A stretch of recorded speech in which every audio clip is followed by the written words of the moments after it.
Classic Konversations with Jae Tea and Lo. You never know which way to rap. Classic Konversations with Jae Tea and Lo. You never know which way the rhetoric is gonna go. Classic Konversations with Jae Tea and Lo. Classic Konversations with Jae Tea and Lo. You never know which way the rhetoric is gonna go. Classic Konversations with Jae Tea and Lo. You never know which way the rhetoric. Classic Konversations with Jae Tea and Lo. You never know which way the rhetoric is gonna go. Classic Konversations with Jae Tea and Lo. You never know which way the rhetoric is gonna go. Classic Konversations with Jae Tea and Lo. You never know which way the rhetoric is gonna go. Classic Konversations with Jae Tea and Lo. You never know which way the rhetoric is going. Classic Konversations with Jae Tea and Lo. Classic Konversations with Jae Tea and Lo. You never know which way to rap. Classic Konversations with Jae Tea and Lo. You never know which way the rhetoric is gonna go. Classic Konversations with Jae Tea and Lo. Classic Konversations with Jae Tea and Lo. You never know which way the rhetoric is gonna go. Classic Konversations with Jae Tea and Lo. You never know which way the rhetoric. Classic Konversations with Jae Tea and Lo. You never know which way the rhetoric is gonna go. Classic Konversations with Jae Tea and Lo. You never know which way the rhetoric is gonna go. Classic Konversations with Jae Tea and Lo. You never know which way the rhetoric is gonna go. Classic Konversations with Jae Tea and Lo. You never know which way the rhetoric is gonna go. Classic Konversations with Jae Tea and Lo.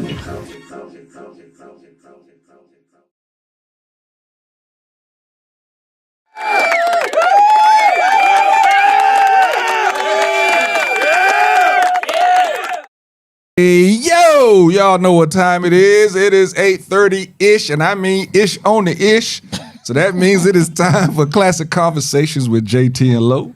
As I've been telling you, if ish was a thing, boy, Classic Konversations would really have a partnership. You dig what I'm saying?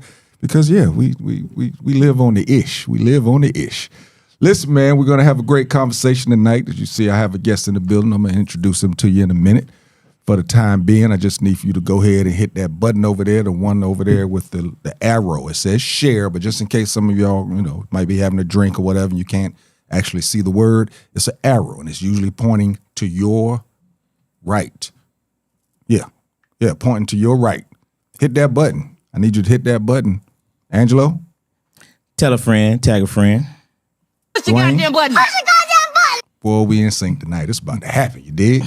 Go on, do that. 404-500-1605. Be a part of the conversation, man. We ain't had nobody call in a while. So, be a part of the conversation. Give us a telephone call. Angelo, how was the week, my guy?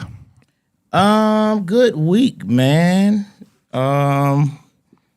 This weekend, we had weight ball, J. Lee Thomas, Bo P, Laugh Love.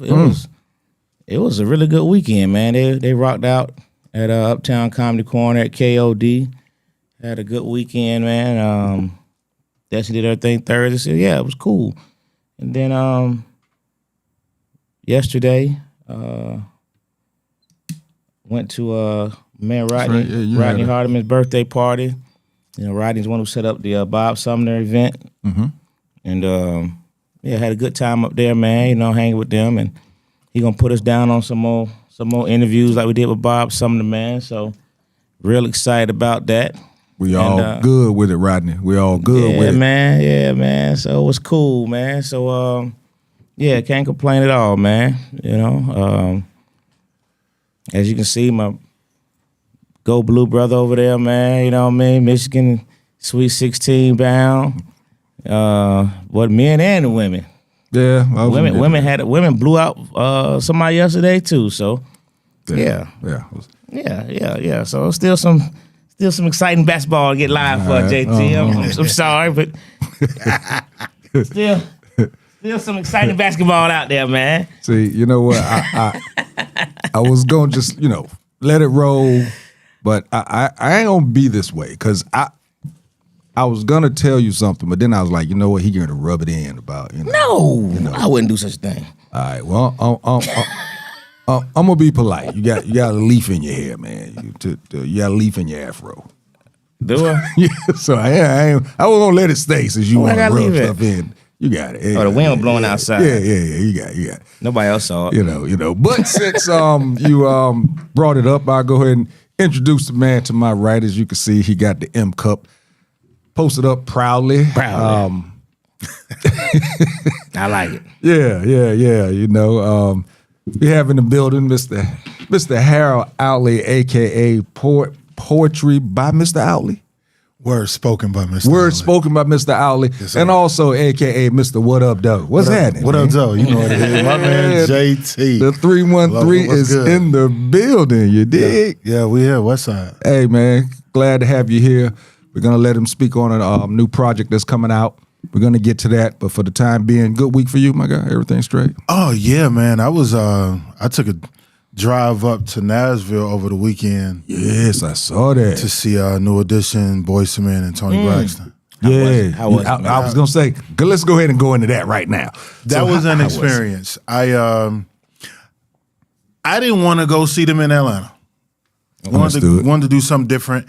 I like it. It was an experience, probably something that I may not ever see again in my lifetime.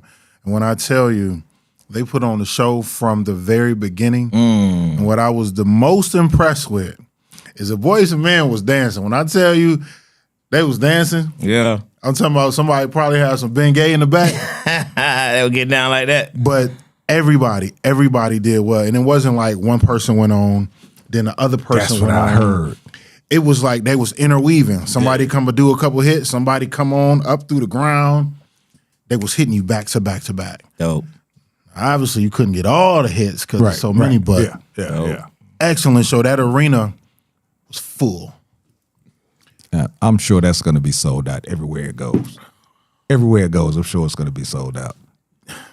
But I did hear that. You got to see that. I did hear that it wasn't, like you said, just one act, then DJ, another act, then DJ. For what I'm hearing is Tony Braxton might come up while New Edition is rocking. Boyz II Men may come up while Bobby Brown doing his set. And that's the way they're doing it. And that's fire right there. That's I can see that because New Edition, when they did their concert, they did something similar in terms of the different groups that's inside of New Edition. Yeah, right. You know what I mean? Doing it together. And they were doing it. So I can see where they put everybody together. It makes a lot of sense. And it gives a different message compared to all of the documentaries that we're seeing right now, how everybody fought when they was on tour. How the different groups was mad because they got the headline. But now these cats are doing it together. First off, it's a lot of money involved. Facts. So, and it's the promoters are black. It's a collective, Black Promoters Collective. It's a group of black men.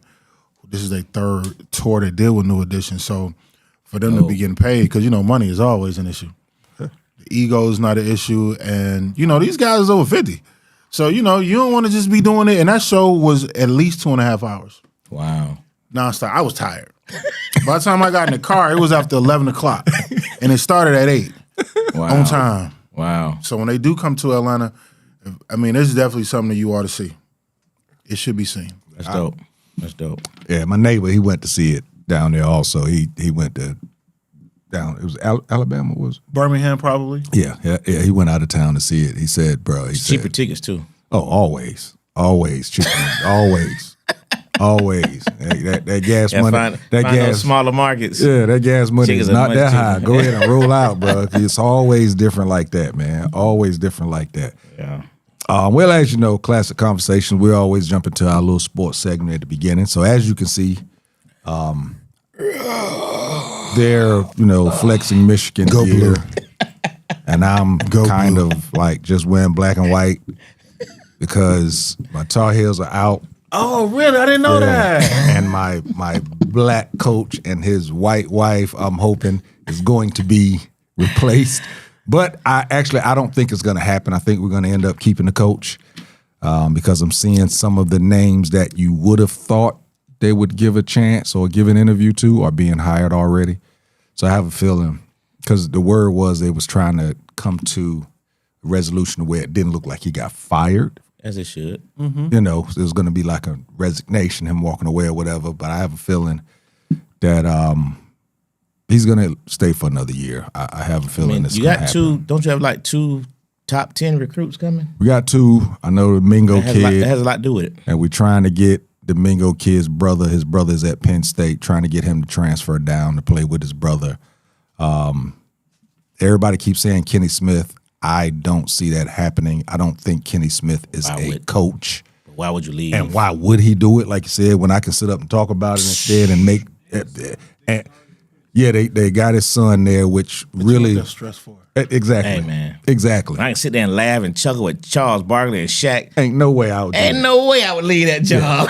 Yeah, there's no way. They go coach these kids. Right, go coach kids. And that's the deal with NIL and recruit. Oh, man. Why would you do that? Y'all just got the ESPN. I'm sure the contract is nice. Yeah. Nice. Yeah. You know it's nice. And look, nice with more money and less work. Yes. Man. Because they don't come on as much as they used to. No, they don't. You know what I'm saying? So I don't see that happening. Stephen A. Smith was hollering for it today. And some of the Carolina groups that's talking about it, but I just do not see that happening. Yeah. Again, we recruited, we gave Kenny Smith's son Malloy for basketball scholarship, but that seriously was just a legacy offer because he can't play. He's not that guy. No, he and his dad. This is the second Smith that we've had there. Cuba Davis' son got to play on senior night. Legacy. You got to get a legacy scholarship. I could dig it. You know what I'm saying? Yeah, they probably put that in the coach's pay for Hubert Davis. So I get it. Ain't nothing wrong with a little nepotism. I get it. Yeah, ain't nothing wrong with it. Right. Let them play at the end of the game. But yeah, so yeah, that's where I'm at right now.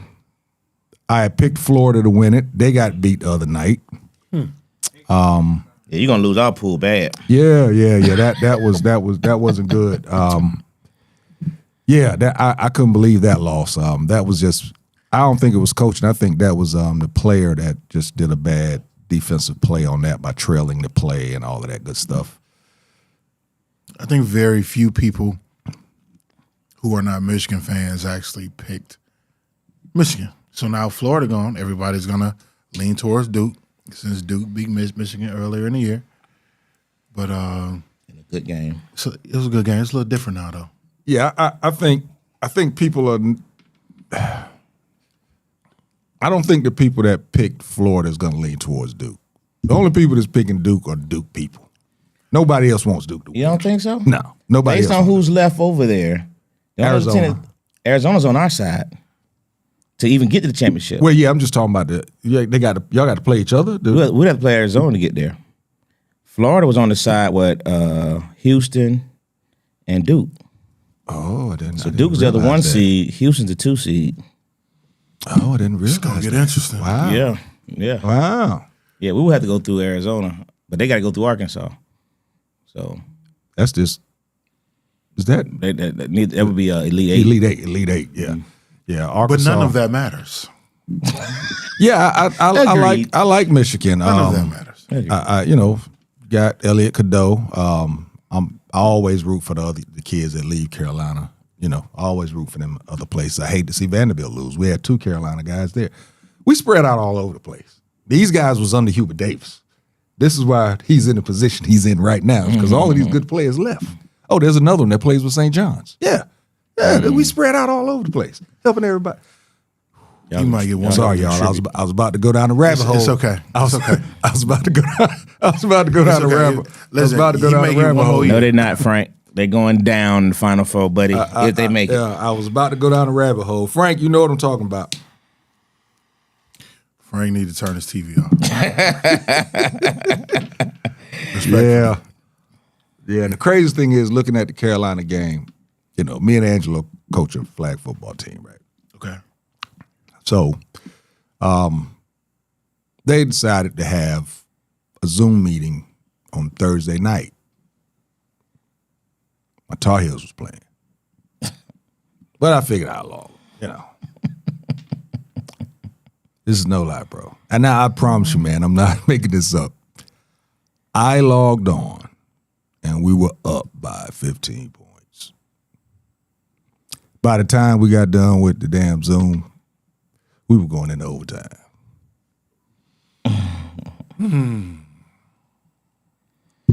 I know it hurts. Yeah, I was blaming the Zoom because I it took see my pain. attention away from where it should have been a little bit. Like I said, I can go down a rabbit hole. Flag football, the pros played against some of the what they like to call the amateurs. I think I saw some. I didn't watch it, but I saw. Man, they beat them boys to death, man. They What was beat them NFL players up, man. Soundly. They beat them boys. They embarrassed them. So what was it, like college players that was playing the pros in flag football? No, these are flag football players were playing NFL guys, but these are legitimate flag football players. Oh, they play this all the time. They play this. Oh, okay. This team, majority of guys in this team played on. What's the name of that team? No. What was the name of that team? Fighting Cancer. Yeah. When they beat the NFL team a few years ago. Michael Vick was doing it. Beat them for $1 million. $1 million cash, $1 million sure did. prize. They split between like 10 guys. $1 million. And the crazy playing thing flag is, football. The quarterback, the one guy that we know well, Hoosh wasn't even the quarterback. He was the second He was the second quarterback. The main quarterback, I think they showed a stat one time. He was what? 11 for 14 and 12, some Because he was 10 for 10 at one time. Yeah. They beat him bad, man. They made him even they had the boxer out there. Crawford. They had him out there playing. Tom Brady, man. Let me tell you something. The way Tom Brady looked out there, He can get out there now. bro. He was competing as if It was a real deal. Yeah, you almost think somebody he probably can't had to turn- talk him off a ledge when he can't went turn it home. off. Probably said, "No, bro, we not unretiring," because that's the way he was out there. And then they The lost. look he had on the sideline. Yeah, man. Oh boy, he was so intense. He man. was, Jalen Hurts and them. They laughing and smiling. Not Tom. You saw the difference right there. But it's a great point you just made, because was it Acho and them? They were talking about the game, and Acho and Shady was like really kind of like downplaying it, like, man, these flag football, we NFL players, man. You know what I mean? These guys can't really compete. And the other cat said, but man, the point you're missing is we play NFL football. This is what these guys do. Yes. They play this flag football game. He said, so while the NFL guys, they were talking about the Olympic stuff. He was trying to explain to them, NFL guys, it was Hoosh was talking about it. Who said the difference is the NFL guys are going to go out there laughing, just like you just said. They're laughing and playing, not taking it as serious because they feel like we're superior athletes anyway. We're supposed to beat you. You know what I mean? And we can laugh, joke, da. He said these flag guys, they not laughing and joking. Yeah, they come do. out here about business. Yes. You know what I'm saying? And he's like, that's the difference. He said these NFL guys, they multi-millionaires. They leave me here like, man, we don't win, so be it. You know what I mean? It ain't the Super Bowl. Hey, Right. bro. You know what I mean? So yeah, it was a good point when you said that about the laughing part, because them guys ain't laughing. These guys, they had their shades on. They was just, yada, yada, yada. Going through the motion. Yeah, going through it. I think the only person out there for the NFL guys was Odell Beckham that was playing hard because he won a Trying job. to get a contract. Because he won was a job. auditioning. He won a job. He balled out. Don't get me wrong. He did his thing. But man, these flag football guys, they put it on them guys, bro. They I'm was gonna have to go torn back and watch some more of them. the highlights. running. Hey, that receiver that got Hey, was man. 30. Hey, when that dude that had jets on, man. And when he dropped down, and went between them, bro. I mean, I'm talking drop down, did like a duck walk. Bruh. Cass was reaching for saw his that? flag. His Hey, hips man. went from here to down here. That dude It was there. crazy, bro. And this is stuff that we see in flag football. But these Correct. guys out there have no idea what happens in flag. These NFL players, they don't. Be different if flag players was coming to play NFL football. Then you a could whole laugh different and do story. all of that. Yes. But shoot, bro, I told some people the other day, I said some of these guys going back to training camp with their egos a little bruised. Oh, for sure. They going back. They might get talked about when they get Well, back. I think they're gonna realize that them just saying we should be in the Olympics just because we play the NFL, they're gonna realize no, the guys who go to the Olympics are gonna be the guys who really deserve to be there because they put that work in. But they also said RG3, they putting him on the USA team as a player. Interesting. They made an announcement during the game. That might be. Because He's been down there training with him for the last 2 weeks. All I'll say is every time he got hit while he was in NFL, he got hurt. So this might be. Hey, this might could work for him. He ain't gonna get touched.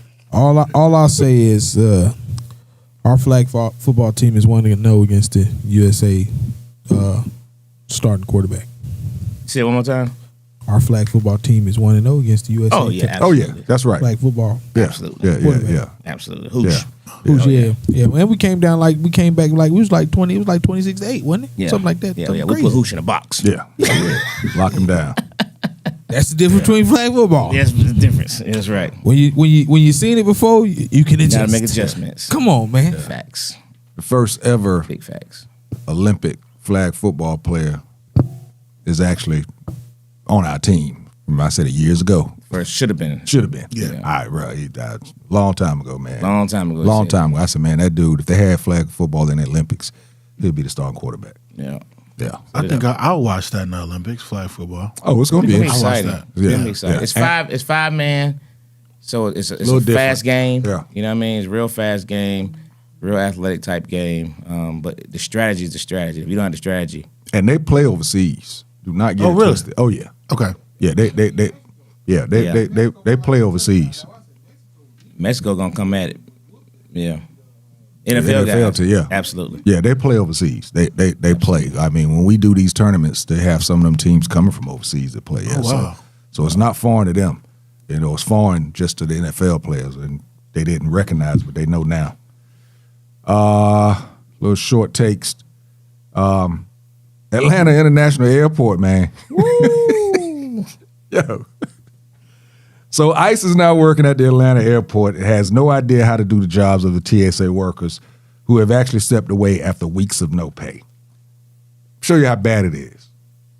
The TSA website, if you go to the TSA website, anybody can try it right now. There's going to be something up there that says, this website is not at full strength right now because of the government shortage. So the TSA website, the people that work the website have actually walked out the building. They ain't getting paid. I don't blame them. The website, those folks are not getting paid. A couple months ago, ICE had started an office in the same office where headquarters company I work for. They got an office upstairs from the headquarters for the company I work for. So they probably knew this was going to happen. And this maybe been 2 months when they established that office right next to the Renaissance. You said ICE? Yes. No, it had nothing to do with TSA though. They were coming to Atlanta. Yeah. to come to Yeah, Atlanta. it was coming to Atlanta. Okay. It just so happens it was convenient. It just so happens it was they could convenient. just take that They were train. here. Yeah. And they sent them over there. Yeah. But as people said, you're paying ICE workers to do the TSA job that they're not trained to do. But we're paying the ICE workers to do the ICE job that they're not trained They're to not do. trained to do. I mean, it's the reality. I mean, of it. let's make They it ain't make trained- They sense, ain't bro. trained to do the job they're getting paid Right. for. I'm with you when you're right. Now you think about it. You got people in line some has been, and also the ICE folks, like when you walk in the airport, or if you're driving and dropping somebody off, they're walking up to people's cars and asking them for identification. Yes, they're walking up to people and asking them for their ID. Now, you haven't even checked in yet, or you just driving through. But if you're talking about 3 and 4 hour waits, man. I've been looking at these videos. My sister works there, but I've been looking at other people's videos. Usually the international side has been the cheat code. You know, Yeah. you go to the international side, you get through fast. They done stole the cheat code, Bro. JT. They done stole it. Man, we were talking about it earlier today, man. We saw They that stole the yesterday. They cheat done code. stole the cheat code. Hey, man, that lady was Bruh. inside. She showed it from up top. Inside was packed. She could not Folks go. tripping. It was outside. She couldn't take her phone. The angle wouldn't go far enough to show how far the line was. Something has to change because the right person go holler. Oh, it's happened. One chick went crazy. They wouldn't let her get on the Frontier. It was a Frontier flight, and they wouldn't let her get on it, and she lost it. She had been there for so long. Let me say something that we don't want to talk about, right? When you say something has to happen. Here's what we have to be really mindful of. We're in a war. Our country has bombed folks and have killed a lot of innocent people. These folks have already said they're going to retaliate. Now, you got these long lines at TSA. Damn. An enormous lot of lines, and they're at all the major airports. Mm-hmm. What's the softest target at the airport? Wow, bro. What's the softest target? Right there. There's no security. There's nothing that prevents anything from coming in those doors. None at Nothing. all. The front doors, you're right. You just walk in. Yep. You don't get security until you walk through there. Wow, bro. Hey, man. That's what we got to be worried about. That's what you got to be worried about. Those are soft targets, man. And it's a lot of people. Yeah. You talking about 4-hour waits. And it's all of the, like you said, it's the major airports where it's happening at. All the major airports. All the major airports. Because I was looking at Scary. this DJ stream, and he was saying, man, I hear people in Atlanta saying this and that. He said, man, we ain't having no problems up here in Milwaukee. Everybody was in the stream. Man, ain't nobody going to Milwaukee. Everybody was in the stream going, Milwaukee? Y'all got an airport? Nobody trying to go there. We only thought y'all had a private, airport for the basketball team and the baseball team. Yeah. Yeah, so it's all of the major cities. It's hitting. It is hitting hard. So, man, you made a great but scary point. It makes you think. Like this is really not a great time to be flying. Yeah, not at all. But some people may have. It's about to be spring break. People probably got tickets. Hey, man, back in October, September. Good luck to them. And the thing, and the thing is, one of our guests, I'm sure she'll be chiming in soon. She said, "Hey, man, them planes ain't stopping. Oh no, when it's time to fly, they fly. Whether you here or not. Plane's going whether you here or not. Whether you here or not, plane. It could be an empty plane. They rolling out. They ain't gonna wait to fill it up. So, these 4 hour, man. Can you imagine being in line at the airport for 4 hours, man, just to get through security? And then just imagine you got your kids with you. You got all this stuff you got going on. Yeah. You go to the bathroom. You think somebody gonna let you back in? And then mess around and miss your flight? Then miss your flight.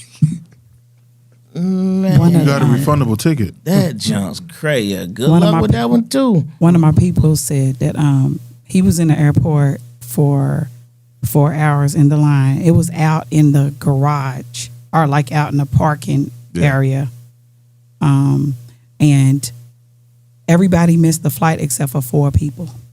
So the Everybody plane left missed with the flight except the for 4 plane people. left with 4 people on it. Man, them folks chilling.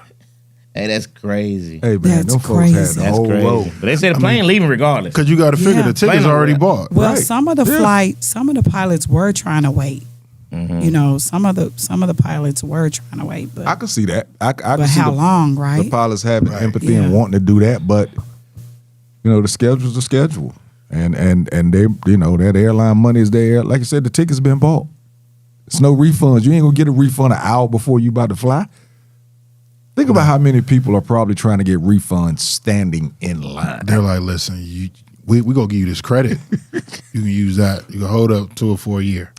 Come on, get this credit. Kiki said she left 32 people off her flight. God, dog. It's crazy, man. Crazy. She said, I keep saying that terrorists hit large crowds and they keep televising these large crowds. Yeah, they showing the crowds. Yeah. Hey, man. Somebody said they messing with TSA to make us buy gas, so we have to drive everywhere. So they already got gas stations with no gas. Gas prices are ridiculous. Yeah. I I saw tried. that day, man. That mistake, $96 in 2 days. Hey, man, this junk insane. Yeah, I try I not. felt that in my spirit. Yeah. I try not to look at the gas prices. I know usually, a certain time between pay periods, I'm gonna get a half tank. And then the other time, I'm gonna get a full. Luckily, I get the little BJ's discount. But even that, I was pumping the gas, and after it was done, of course, you look at the final number, and I was like, wait, what the? I said, oh, that's right. The prices went up. Yeah. You know, I try not to pay because if you look at it too much, like you said, man, it'll take your spirit away. It will. It will take your spirit away. It'll have you living life differently. I mean, it really, it'll stop everything. So I try not to look at it. I just, because shit, got to get gas. Yeah. Right. You like, if I don't have to go, right, I'm not going. Yeah. Oh, but what you talking about? Mm-hmm. Yeah. I watch anybody at the airport right now, man. You gotta really, really, really want to go somewhere. To wait in a 4-hour plus line, man, you gotta really, really, really, really want to go somewhere. Really be invested in whatever trip you're going on. Because say you're going on a cruise for 7 days, like you've been planning for this maybe 10 months. Yeah. Yeah. And you didn't know this was coming, so what do you do? That's real. Yeah. That's I think real. the most people there, they had plans. Yeah. You're not just flying randomly just to be flying. Right. You've been strategic and you have some stuff to do. He said pilots make a lot of calls. That ain't one of them. The plane got to go. And with spring break coming, it's gonna get worse. She got left 32 people. She got cussed out 32 times. I can only imagine, man, because it's the same, man. Like I said, it's not gonna get. It's gonna get worse before it get better. That's the sad part. That's the sad part. Oh, that's like. And then you got ice in there. And they ain't already they locking up people. Running tensions up even more, bro. They showed the thing at San Francisco airport today, man. You locking up this old lady. You know what I mean? We supposed with the security line running out the way. You were this what you doing? This what they own. She is not a threat. Bruh. That's what you doing. Come on, man. Yeah. So you walk around with you walk around with these masks on. People are already frustrated because of the lines. Folks ask for IDs just to be asked for IDs. The airport already was combustible anyway. So now, right, you know, folks trying to get back outside. Some airports, they ain't letting you wear pajamas and bonnets no more, so they already mad before they get there. So it's just add ice to it. It's a lot. It's a lot. It's a lot, man. How stress. It's a lot. All right, we're going to hit this topic, and we're going to take a small break. We got another guest that wants to join the table. Then we're gonna get into Frank said, I heard Lady Cop. Where's she at? we're gonna get into Frank. it. Let Mr. Owley talk about his upcoming project. Pastor Jamal Bryant entered a year-long Target fast boycott in March of 2026 this year, so it started last year, following Target's commitment to meet 3 of the 4 demands regarding DEI and financial support for Black-owned businesses. He claimed progress, but then he got a lot of backlash for ending it. And he issued an apology saying that he didn't read the room correctly of his community. Now, Pastor Brian has a pretty big, church. It's huge. It is huge. How is he misreading? Point, Ray. How are you misreading your people and you do this every probably 3 or 4 times a week that he's actually preaching to his folks in church? How do you misread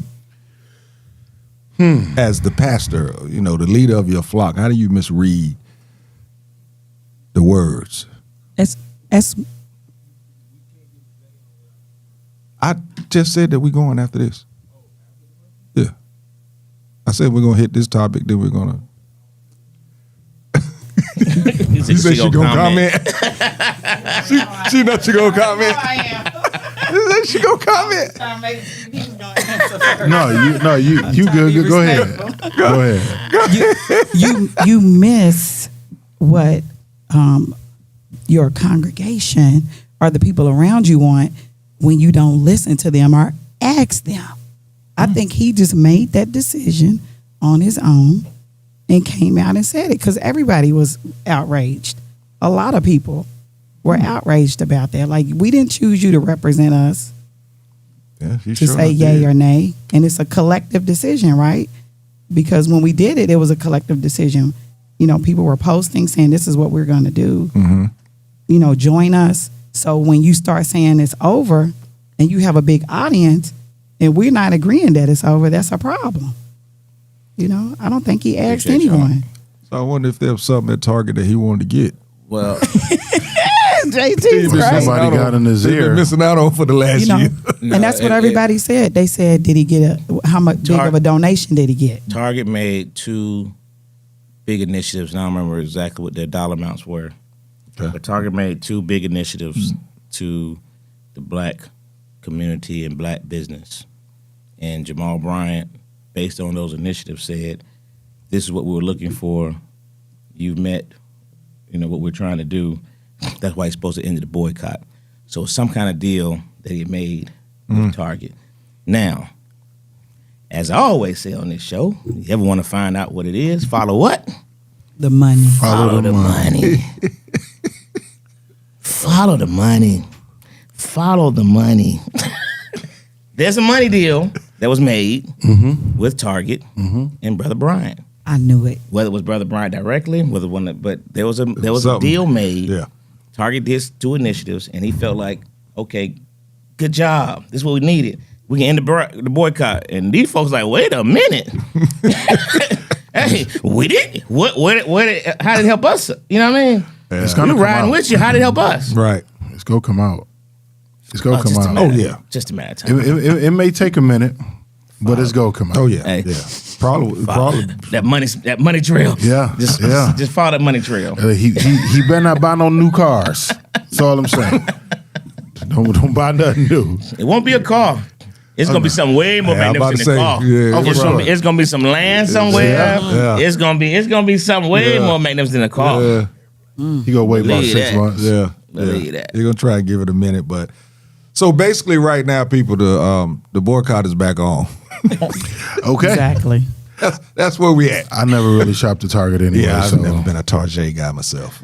Real quick, Ray said, and it's about what I was saying about the soft targets. He said it's not illegal to bring a gun into the main terminal. Yeah. how like you about said, that? anybody can walk in there. Yeah. And he said flights been empty. Yeah. Yeah, That's what I'm anybody saying. can walk in there. That we got to worry about. That's what shaped me up. All right, well, with that, man, we're going to take a 2 to 3 minute break. We're going to come back. We're going to let Mr. Outley speak about this project that he has coming up. We're going to also let him speak about how he went from basically acting up until the point of producing while acting in the project. Classic Conversations with Jae Tea and Lo, and we'll be right back, you dig?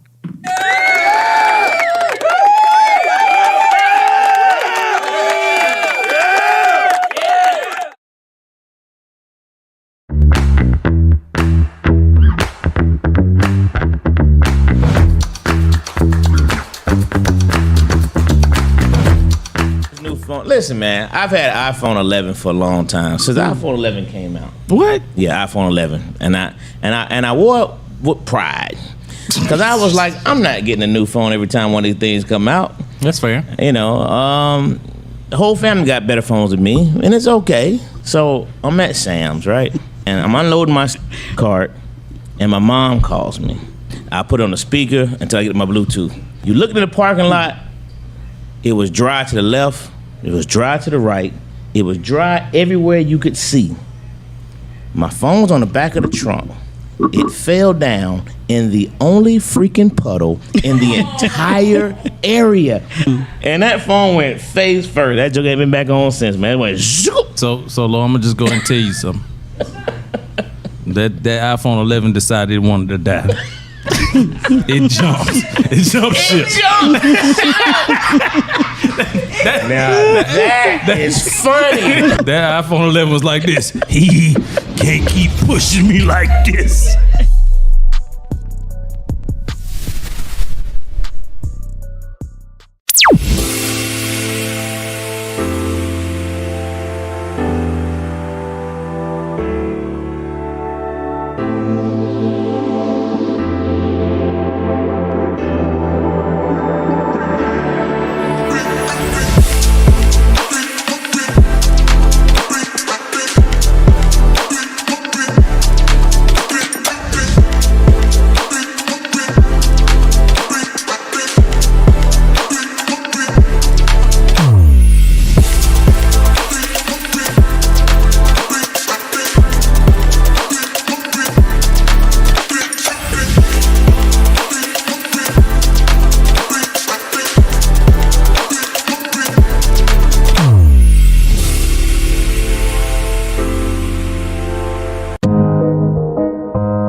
find a studio that matches your podcast vision? Located inside Uptown Comedy Corner, our studio just 5 minutes from Atlanta's airport has everything you need. From high-quality equipment to multi-camera setups for live streaming, we've got it all. With 15 plus years of experience, our team ensures smooth sessions with editing and post-production services at an additional cost.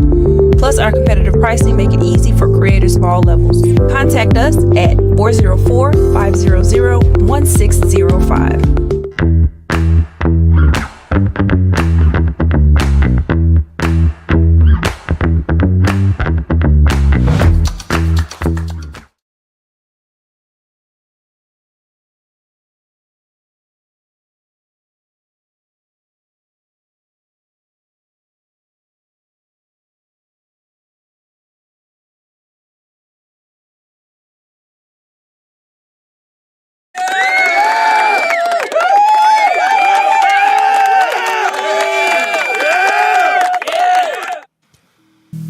Classic Conversations with Jae Tea and Lo, and we are You can hear back. I see. Is it vibrating the table? All right.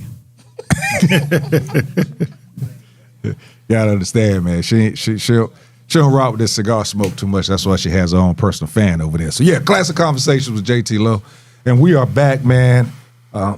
Excuse me, this pollen is starting to mess with me. Damn.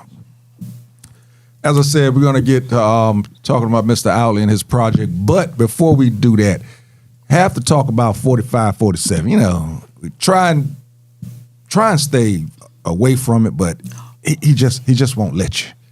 He just won't let you. So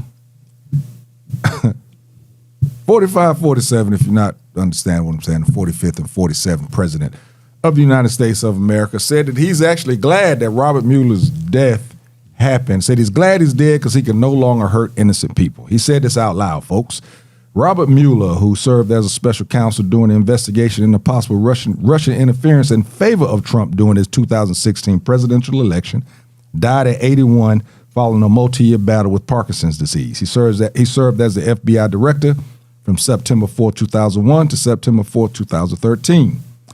Trump reacted to Mueller's passing in a March 21st post on Truth Social that said, Robert Mueller just died. Good. I'm glad he's dead. He can no longer hurt innocent people. President Donald J. Trump. So he printed that, but of course that was his signature to say that this is real. Folks, this is the man that is leading America. This is the man that is, that was voted in twice. And he is now, I don't have the words. What? Trash. That's good.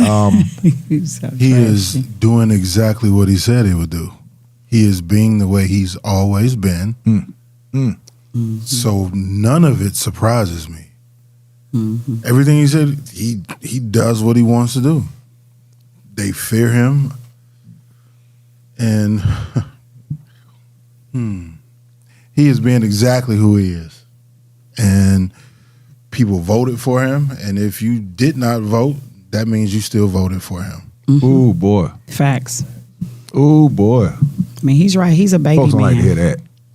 You know, folks don't like to hear that part. That if they didn't vote, that they actually voted for. Folks don't like to hear that part, man. At all. They hate hearing that part. I don't care if you see me in the street, ask me about it. Yeah, they hate hearing that part right there.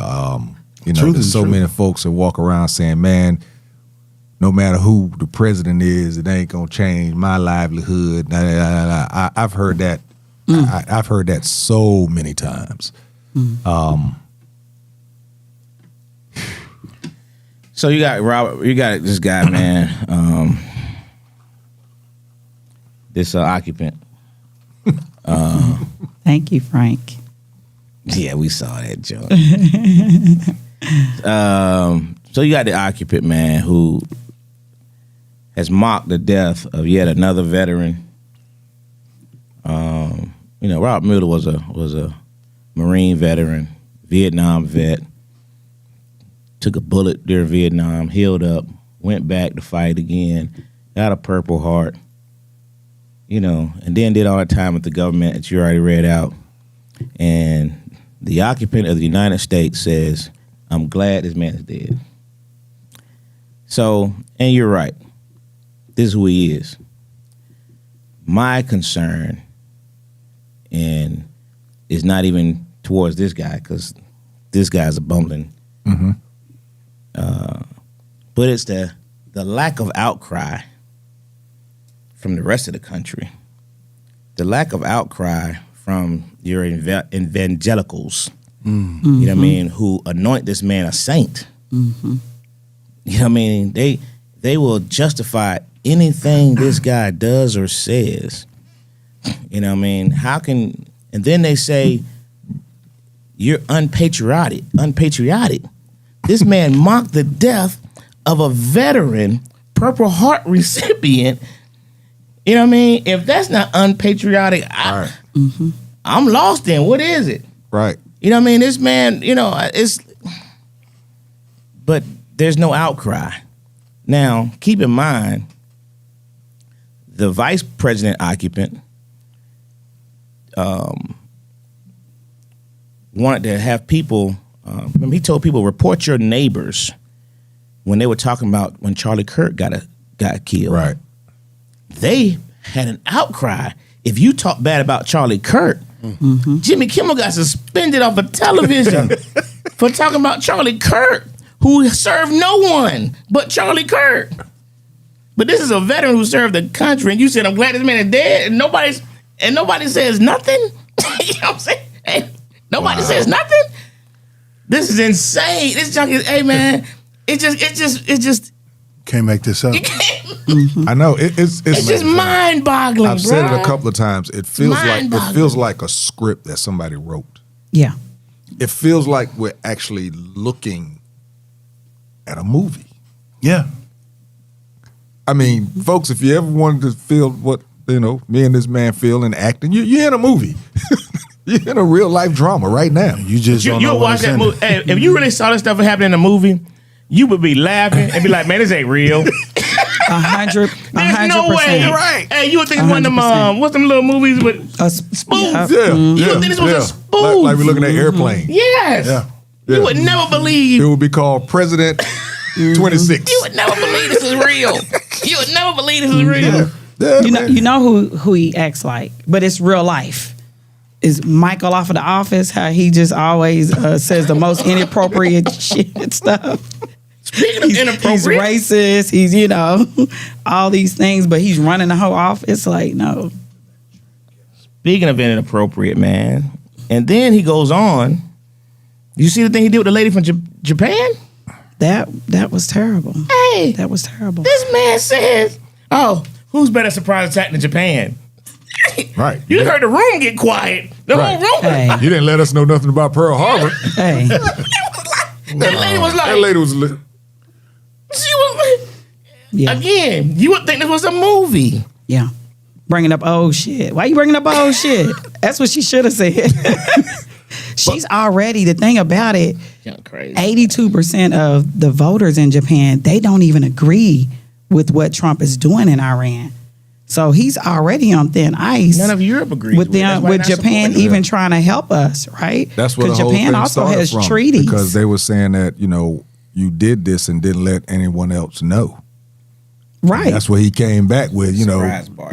What you Right. mean? Which- y'all the best at surprises. First of all, like it doesn't even equal the same thing, because at that time they were fighting an enemy, or who they felt like was an enemy, right?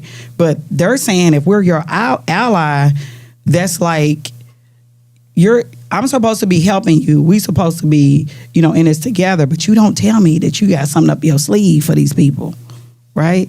But you're still going to come back and ask us for our help.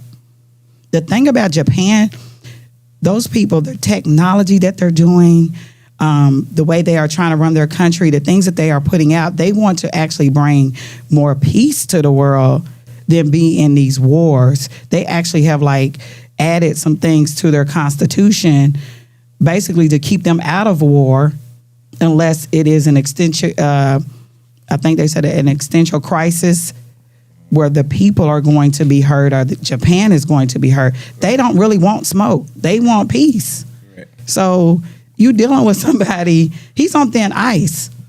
I would not even be mad at Japan if they walked away. He said, but we don't need them. They should help us because of who we are. Right. But we don't need them. Yeah, Right. what did he say? That they would be nothing if it. Who was it? What did he say? Something about all of Europe. They would be nothing without the United States, NATO. Something he said. NATO would be nothing. Something he said. I don't want to. He walking around like the high school principal. Hey man, Like this is my school. I can do whatever I want to do. But America's letting him. Yeah. Because I don't understand where all the people that's in power, why they're not getting together. You know what I'm saying? The people that don't agree with him. I'm saying not all the people in the United States. He hired them all to take the place of anybody that would go against him. So I mean, facts. yeah, Facts. I mean, yeah, it's a movie. Like you said, it's a movie. It's amazing, man. Speaking of movies, the movie is called Trapped Outside. It is. And it is premiering on Tubi on April 6th. Mr. Outley here is a producer of one of the producers, right? Of the project. Yeah. Take it away, sir. Go and do your thing. Well, the name of the movie is called Trapped Outside. It is coming out on Tubi on April 6th. Shout out to First Debs, who was our EP. Shiny D, that's my producing partner. We're acting up on Purpose Films. This is a movie that I had the pleasure of writing, being the leading man, and producing, that you are also in it as well. It's about a woman who's a former police officer who had a terrible husband, and she went through something. And I played a terrible husband. And he took her through something, y'all. Oh, my bad. Go ahead. Yeah, see that right there? He did. So you see what happens after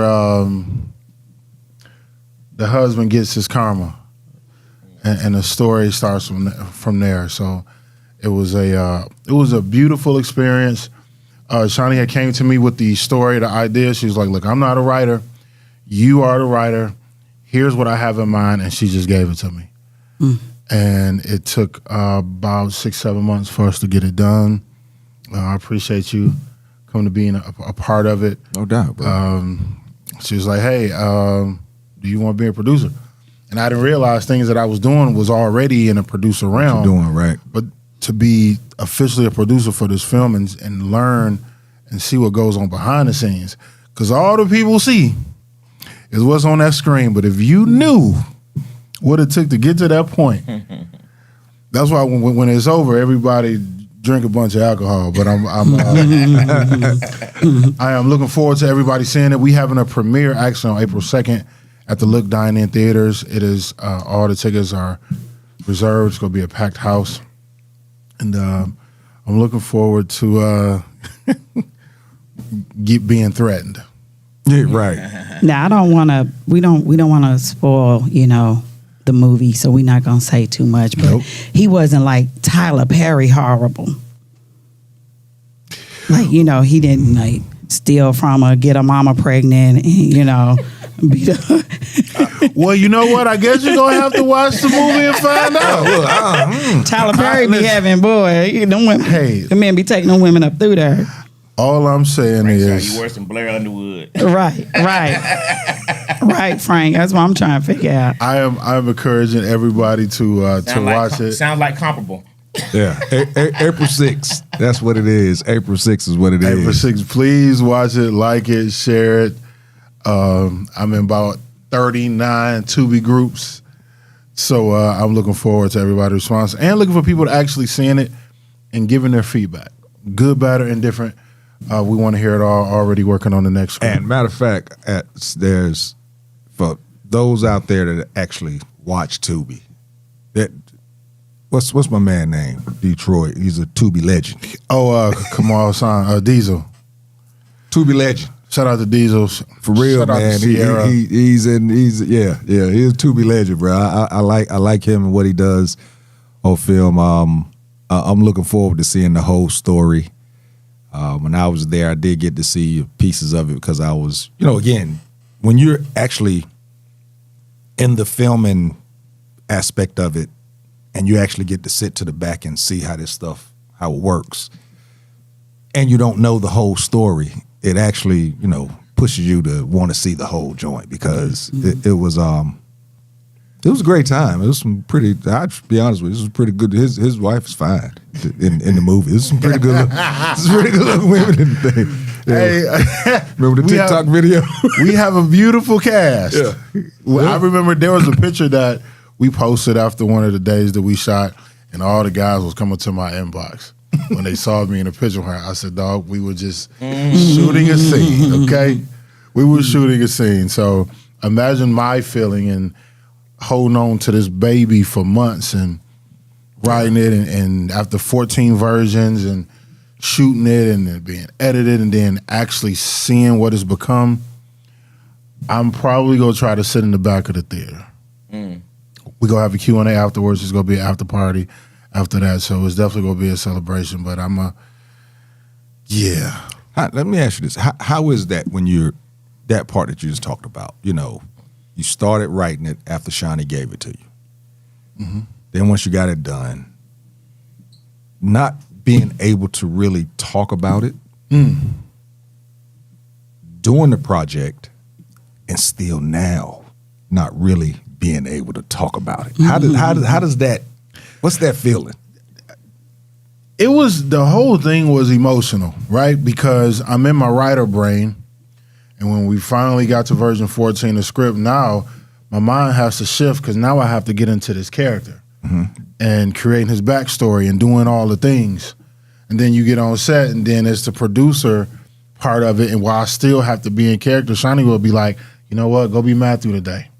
Be in your mode, be in the acting round. Then on days when I didn't shoot, now I'm on a producer side. But it's emotional. It's nerve wracking. Because I know the story better than anybody. Like I know it. I know what part 2 is going to look like. I know how it's going to end. I know all these things. So I know every part of this movie where somebody is going to feel something. And as an actor, as a writer, I want somebody to feel something. Whatever that emotion is, I just want you to feel. So how is your relationship with the director, being that you're the one that wants to see this, but the director is the one that actually has to pull it out so that you can see it? First of all, we had an amazing director. Shout out to Dominique Janelle. She was very intentional about her shots. She knew what she wanted. If it wasn't right, she gonna make sure, okay, I'm gonna need you to do this. She get the notes. She was excellent. She had a shot list. Like, she knew how she wanted it to look from beginning to end. And by the time we, how it typically goes, once you give your script to the director, the baby is somewhere else now. And so we just trusted her with the vision, and we just trusted her.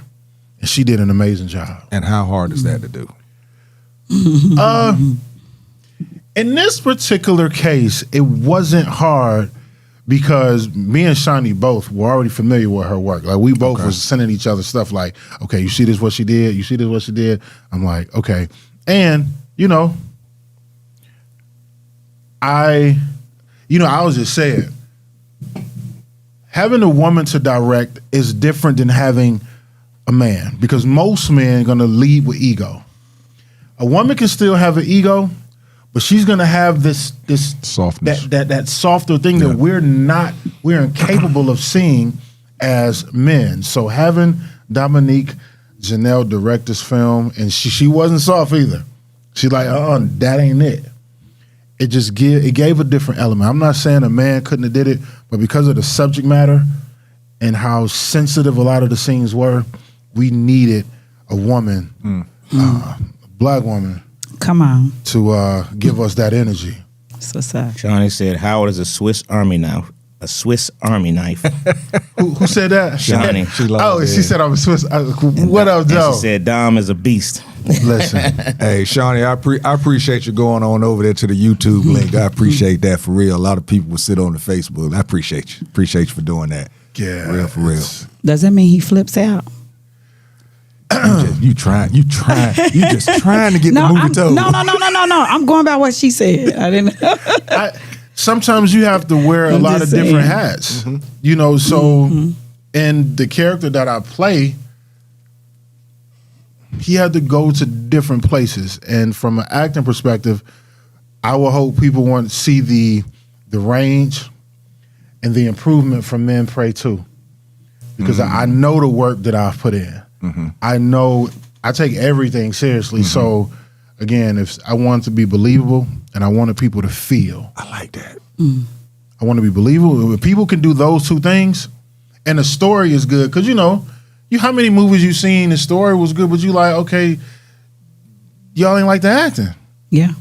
So we knew we had a good story, we had a good script, we're confident in the cast from top to bottom, and I am confident everybody delivered. Hey man, I like that though. The improvement from.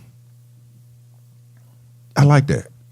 I need to use that, but not for this project, but the other project that I'm in. I appreciate because that was 5 years ago. Yeah, that was 5 years ago. So just in case y'all didn't know, Men Pray Too. Me and him was in Men Pray Too. He was the lead man. I was a pastor, and that's what we're talking about in regards to looking at where we were then to where we are now, type of deal.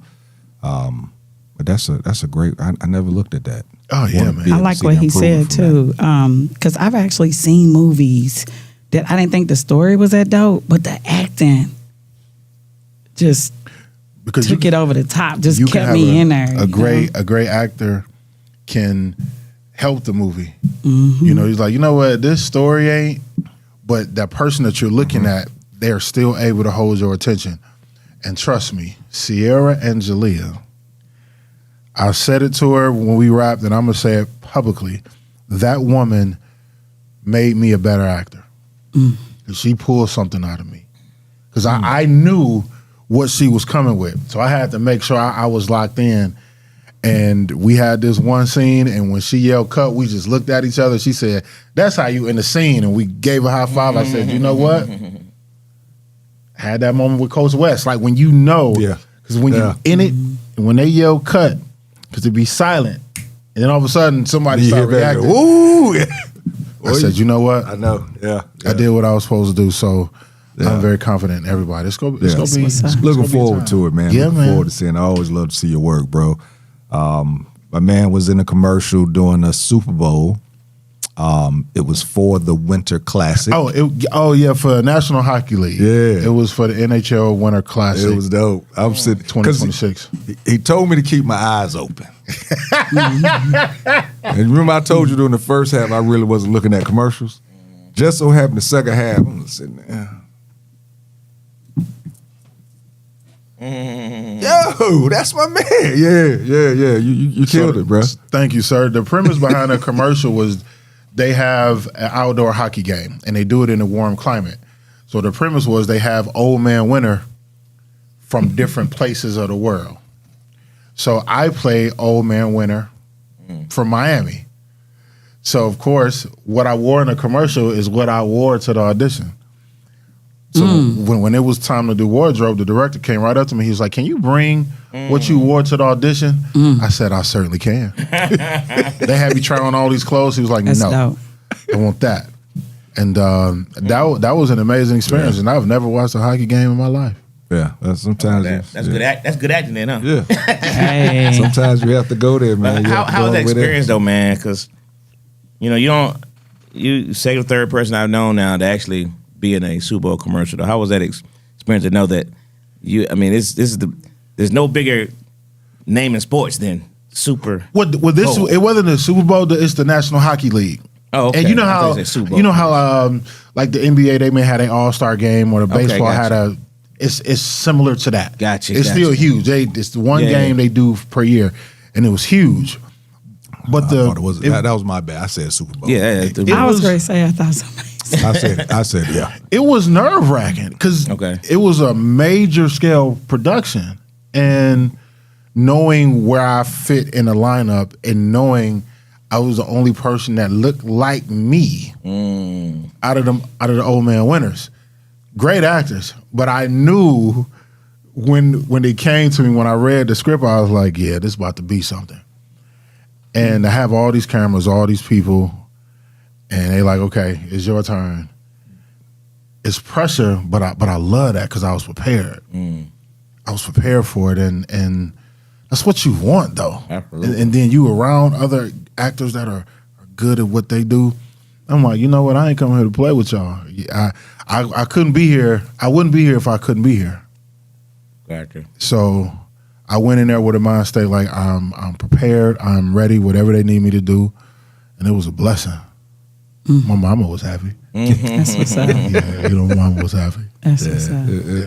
Sean said, shout out to you too, JT. It was dope. Hey, made Appreciate mama Shawnee. happy, man. That makes it all worth it there, buddy. Hey, Shawnee, remember what I said at the end about when y'all put that camera in my face, after the end of was it end of the TikTok video or before the TikTok video? It was before it. Just remember me, all right? I came in from a little cameo on this one, but let's do some things, all right? And I'm gonna give JT his props because in 2019, me and JT was standing outside Status Network Studios in the parking lot, and he didn't gatekeep the information. He told me about Actors Access. He told me, here's what you should do. He gave me the game, and a lot of guys wouldn't do that because everybody's so competitive. Everybody want to be the one, and I get that. But he said, hey, bro, you got something. He gave me the information, and I always give him his props for that. He gave me the ball, so I just ran with it. But I never would.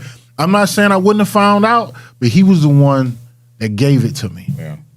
So I thank you for that. Oh, no doubt, bro. Yeah. You do that every time, and I always tell you, man, I ain't mad that I did. Not at all. Not at all. That's how I live, bro. Looking out for the next, man. Your success is my success, dude, bro. For real. But y'all go see on April 6th, though. You Trapped Outside. Stop playing.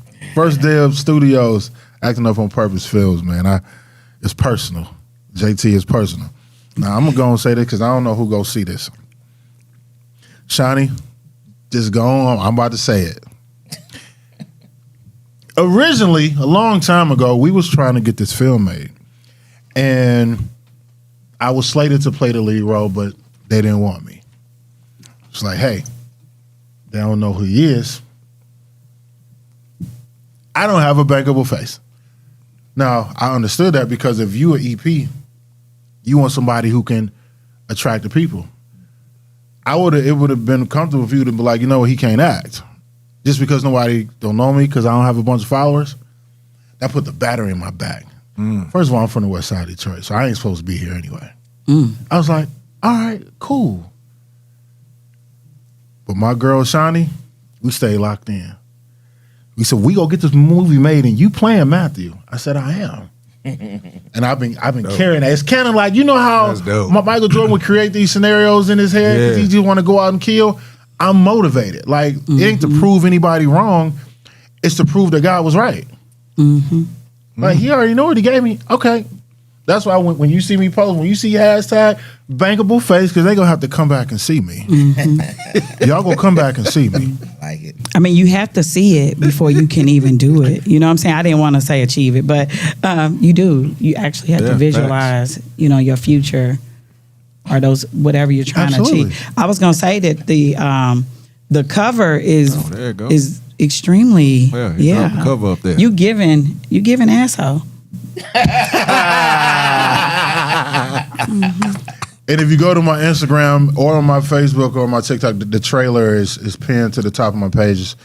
So you can go to @HaroldOutley at all my social medias and check out that trailer. You should check out the trailer. You definitely Matter of should check fact, out you the know trailer. what? We usually do this at the end, but go ahead and make sure that they get Harold and Outley right. Go on, give that. Oh, yeah, he got it up there. HAROLD. Oh, there you go. OUTLEY. Well, Please check out the trailer. Well, Dwayne on it tonight, boy. Boy. Yeah. Dwayne on it tonight, ain't he? Fire! He is on it tonight for sure. You should check out where's the trailer on? It's on my Instagram. It's on my Facebook. It's on my YouTube page, too. So, all Harold Outley. So Appreciate you, man. Shawnee, appreciate Dwayne, you we also. find that trailer when we close out tonight. We play the trailer Drop on the that way out. on the way out. That would be dope. That would be dope. Oh, man. That would be Oh, dope. yeah. Frank says, you know that I did win Best Actor for my improv scene during my Fresh Delta Gent pageant at the West. I still have the trophy somewhere, and I'm sure there's a VHS performance. Sign me now. This dude, man, I told you, if he gets a nap, he's dangerous. Frank, wasn't that when y'all were wearing them shorts and little skinny vests like y'all was somebody? Hilarious. This dude, man, is sick. Man, I appreciate y'all having me, man. Oh, no doubt, bro. You know, when you hit me up, I was like, bro, you know the deal. Let's get you on in there. Just wanted to make sure we got you here at the right time. So. And if you're not doing nothing, on April 2nd, the after party is going to be at Harold's Chicken and Ice on Panola Road. Mm. Yeah. April 2nd is a Friday. Thursday. Yeah, out on school night. You know, we can work with it. The Army we starting at 6. Yeah, trust me, I'd be in bed early. If I was at home, I would have been asleep 45 minutes ago. I'd be in the gym at 4:30 in the morning, so I'd have been asleep. Hey, brother, let me give you that too. The transformation, man. You rocking in that gym. A big shout out to you, bro. Thank you, sir. I had to change my life. You rock. You killed it. Thank you, sir. Yeah, you killed it. Yeah, one day I might have to take my shirt off in a movie or something. Wait. You've done that, haven't you? Oh. Yeah, but it don't look the same like it did in Men Pray 2. He got redeemed I'm about himself. 60 pounds lighter. A little bit more proud now. Yeah, I'm about 60 pounds lighter. Yeah, man. You say that's why you in the gym. And I feel better. Hey, let me tell y'all something. Y'all want to see some good stuff. Is your Facebook page open? Yeah, it's public. His name, Harold Outley. Go to his Facebook page and look at his throwback Thursdays from the last 3 Thursdays. Oh, Detroit. Hey, this dude had some hoops on that glass. Them hoops like that. Had that 3-piece on, boy. But you gotta understand, I come from a culture where we watch the older cats dress up. So I'm 23, 24. We wearing suits when we go out because that's the culture, and he real Detroit for real. Oh, for sure. Yeah. He ain't pretend Detroit. He real Detroit for real. They know what it is. Appreciate you, man. And before we go, we're gonna try and find a trailer, but also we're gonna show your range a little bit. Let you drop some of them. Let you. Okay. He is on it. All right. Got it on. Oh, she ain't see the beginning. I wish you could hear it. He gonna play it. He gonna play it where we can hear it at the end. We're gonna do it at the end. Yeah. Yeah.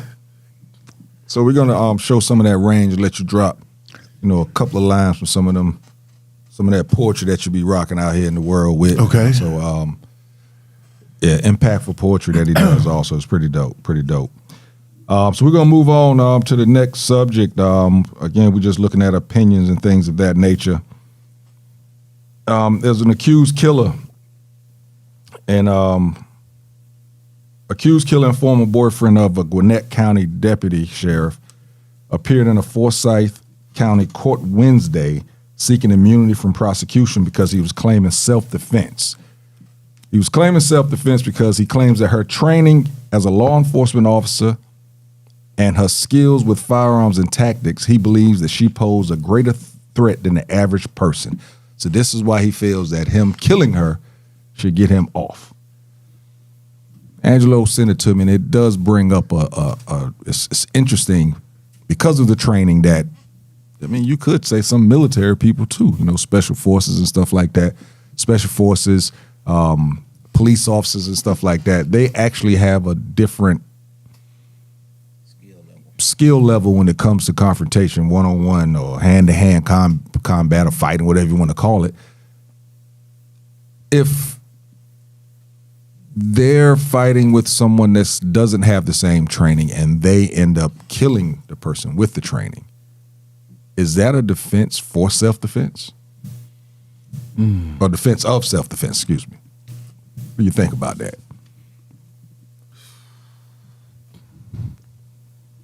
That's tough. Can I ask what her demographics was again? Oh, they're both are black. Both of them are black. Yeah. And how old is she? I didn't put all that. I didn't say that. From looking at it, I would say they was in the 40s. Okay. Yeah, that late 30s, early 40s range. But yeah, So she was trained and he wasn't trained. Right, they She got was a into a police domestic. Oh, she was. Okay. She was a police officer.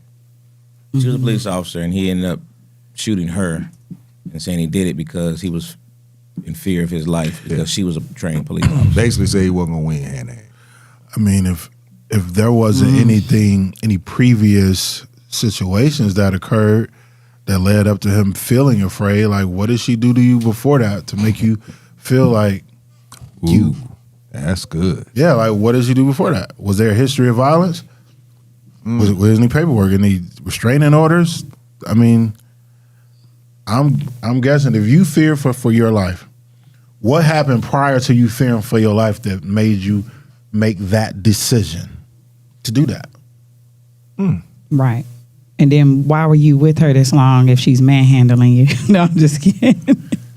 I'm just saying, like to go straight to shooting, you can't disarm. I just watched the video earlier, and the guy, they didn't even do nothing to this girl after she shot up the whole police car. Like, I don't know. Dwayne is on it. I see what you did right there. He's got it froze on my face. I'm looking crazy right there. Supposedly there were previous. I was in it too. I was in it. Look at something today. Hey, Yeah, supposedly there were Swiss Army knife. previous disputes between the two. Okay. It didn't say how far it went or whatever, or whether there was any arrest made, but there were previous disputes between the two. So they have had Physical domestics. Okay. But domestic could be just arguing. I don't know what it, but like I said, for him to pull the gun out and kill her, I'm thinking that it had to be physical.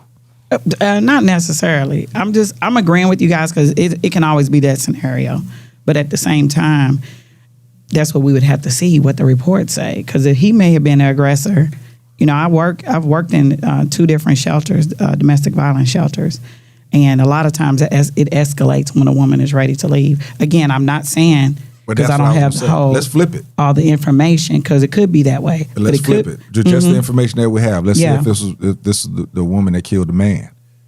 Is it more accepted then?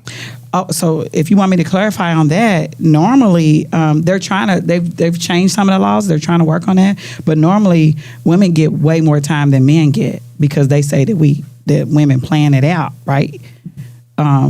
Whereas they can say a man did it in the heat of passion. If he chokes a woman out or something like that, they say a woman historically they have gotten more years than men get when they murder their spouse. Interesting. Mm-hmm.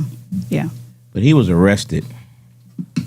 I guess the question, if I'm understanding your question correctly, would it be if the shoe was on the other foot, if she had killed him and he was a police officer, do you think she would have got arrested?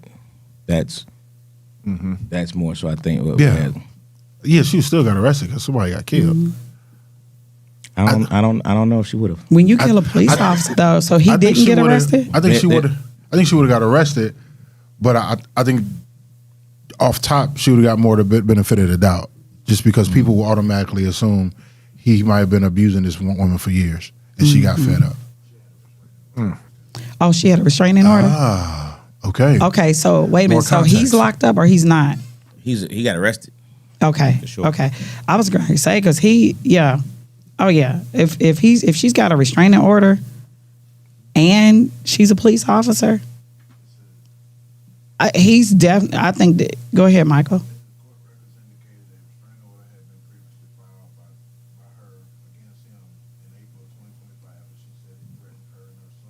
Mm.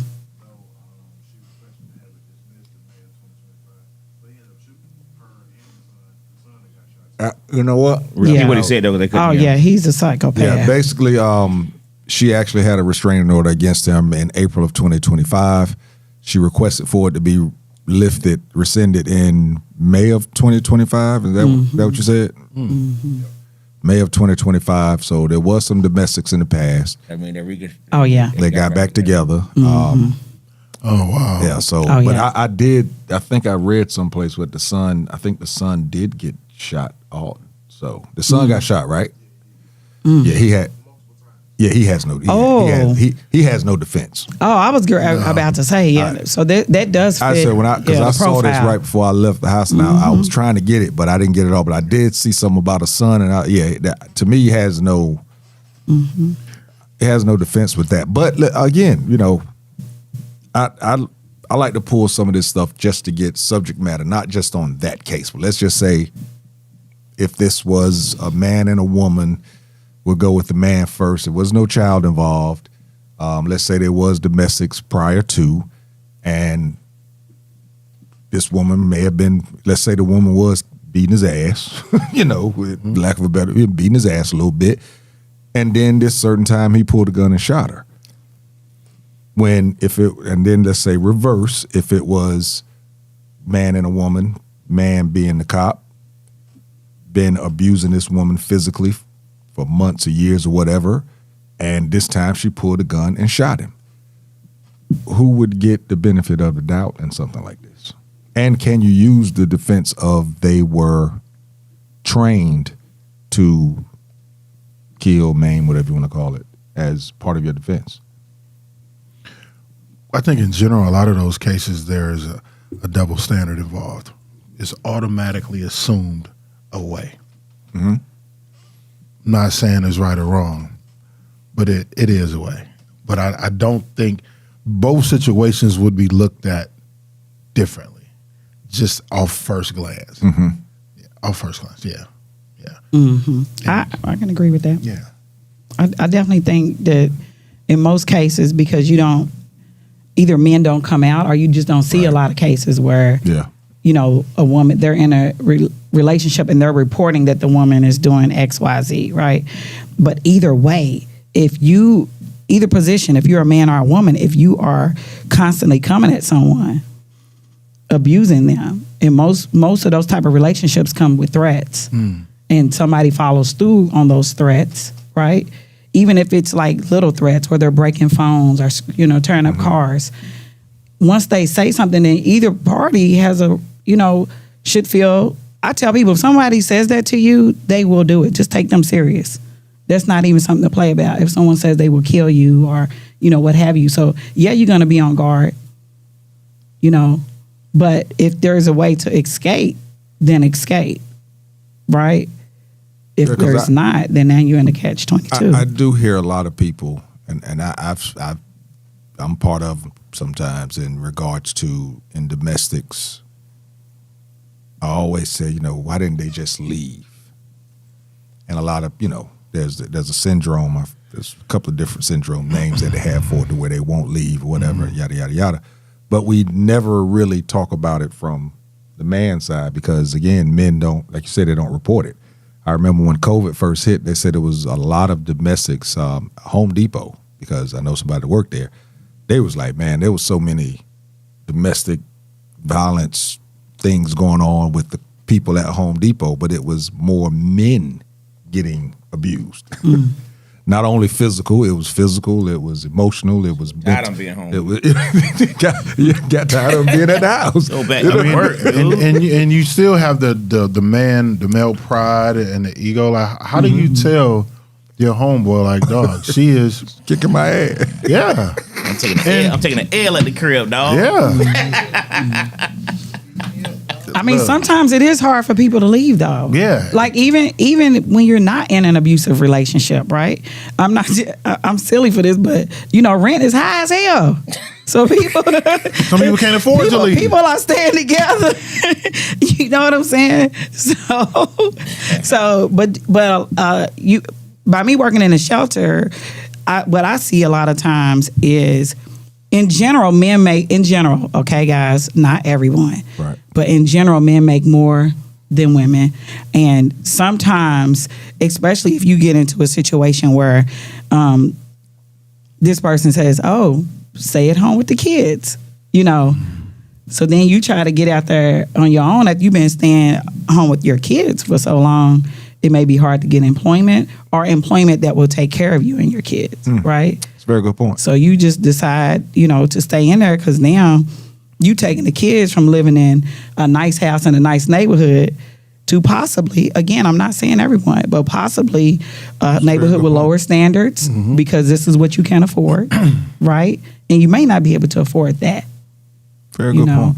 Because what they do, what I've seen a lot of times, when the woman does leave or files for a divorce, the man takes all financial incentives away. That's like to punish the woman. He's going to cut off, especially if he was the breadwinner. I've seen it a lot of times. Unless he's just trying to get the hell on. Right. I mean, and I ain't trying to hear. I'm out. And he could be that, right? But a lot of times if it's an abusive relationship, their whole thing is control. So no, they're not going to just let a person go just like that. And they can be cheating and everything. It's crazy. But they still want that control over that person. Can we just keep our hands to ourselves? Next I thing. agree. Can we just? Then we're going to move from this mental abuse, physical abuse. Mental, same thing as psychological abuse. Verbal abuse. Those three. Let's go mental, verbal, physical. Out of the three, which do you think is worse? I think all three are equally dangerous, but probably the mental, because somebody could not be physically putting their hands on you, but mentally damage you to the point where you would want to do something to yourself. Facts. So I think they're all play a part equally, but that mental, because the bruises will go away. But what's in your brain? It's so mentally that it physically beats Facts. you down. Yeah. Facts. And what makes it, I agree with you 100%. And the other thing is that it's hard to prove it, right? It's hard to be like, you're doing XYZ to me. Yeah. when it's mental, right? Because a person, it's hard to even play games with a person that's mentally abusive because you're not on their same level. You're not even thinking like they think. These people are diabolical, Now, a lot of people, you don't know, but just your opinion. Do you think if you had to put a percentage on it, because you've been around so much, with the domestic violence place you worked and all that, do you think that most men who are mentally and physically abusive show those signs early on prior to, let's say, a marriage, before they get married or deep in that relationship? Do you feel like they show the signs and the woman ignores them, for lack of better words? I think that every situation is different. Sure. And Just and talk to these women. I'm gonna say I can't. From talking to the women, I'm gonna say that they don't show it, but I don't think that's 100% true, right? Because no woman is gonna be like, oh, immediately he did this. Because most abusers are going to come in with honey. Right? They're going to come in with something to draw that person into them. And it's not going to be, I'll beat your ass. Right? It's not going to. So for the most part, I do think that they come in with a different personality and then morph into that person, or that personality comes out when they don't get their way. Yeah. I mean, Right. we all know from the dating aspect that happens. Yeah. The person don't show who they are. Yeah. But at some point, even if you've been dating for a while, you know what I mean? And let's just say you've been dating about a year and you ain't married yet, but you're thinking about getting married. Do you think they disguise it that long? Oh, or do you yeah. think or do you think they show signs? That's what I think. I think they show it, both. but people don't see it a lot. You're right. It's It can both, be but both. I think that things are shown, but you don't see it because you see bigger picture instead of looking at. So do you? Here's what I'm getting at. You just said you see bigger picture, so that means you do see it then, and you don't know, and you let it go because of the bigger picture. I don't even think they see it. I think they only see the big picture, so they don't even see it. They only see it. It's or if they see it, they don't that it's a joke. They're seeing what they want to see. That part, it's a joke.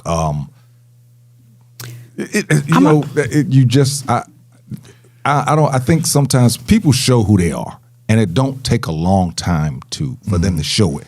usually what happens in my belief and also in my life, once you finally see it or recognize it, recognize it. You might see it, but not you know how you can see somebody but not recognize them? When you recognize it, then you start backtracking. Be like, damn. Did that shit back. That motherfucker said that. I'll be damned. Yeah. They've been doing this the whole time. I think once you recognize, I mean, again, just somebody's face, you can see them, be like, man, I don't recognize them. But then as soon as you recognize them and be like, that's that motherfucker. Yeah. But when you didn't recognize them, it was just somebody that you Love is blind. I mean, you're right. You're right. They got a show out called You're right Love is about Blind. that. You're right about that in some of the relationships. You're 100% right about that in some of the relationships, right? The key word is, like you said, sometimes you don't recognize it. Yeah. Because if you've ever read up on covert narcissism, a lot of times this person, the things that they're doing, it seems like they're not a bad person. But go back to the mental manipulation, right? Which and this is not just men. Women can be narcissists and covert narcissists, right? And you might not even understand that you're being mentally abused with how they play their cards. And then when you recognize it, then that's when you look back, right? Oh, this person was a compulsive like I've seen people where I remember my cousin was dating this guy. They had I used to want to model my relationships after them.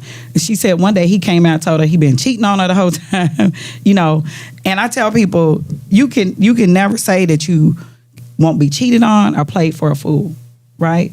Because if you're a person that you lead with your heart and you expect people to be how you expect people, if you're a person that you're honest and you put yourself out there and you have integrity, you assume that the person that you pick, right, that you spend some time with, that they have the same characteristics, but that's not always true. And it comes out later because you're not following this person around. Yeah, I've always said to be played by a fool, you have to actually be played by a fool. Played as a fool. But everybody plays the fool sometimes. Yeah, Come on, exactly. Exactly. No And half to the the time rule. you have no idea, but until you can't say that you was played by a fool until you was actually played as a fool. But even then, we made those decisions. Yeah. You knew the job was dangerous before you took it. You didn't even overlook it. Now that's an important thing right there too, because that's a big thing going on, right? We knew. You're like, man, maybe it won't happen with me. You ain't that special. There's no exception. But there's no rules, right? And there's love is just, you got to put yourself out there, right? That's the big thing going on now. So many women don't want to be in relationships, and men either, because they're scared to get hurt, right? They scared to play the fool. Hey, you gonna play a fool? Hey, look. Some people just enjoy their peace better than all the extra. I agree. Because you can get companionship without the relationship or marriage. Oh, I'm gonna say that one more time.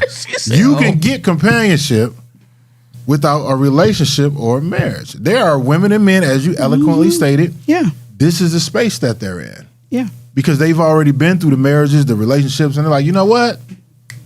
Hey, bro. I don't think I need that. You know so what is companionship? If Sex. companionship's not a relationship? No.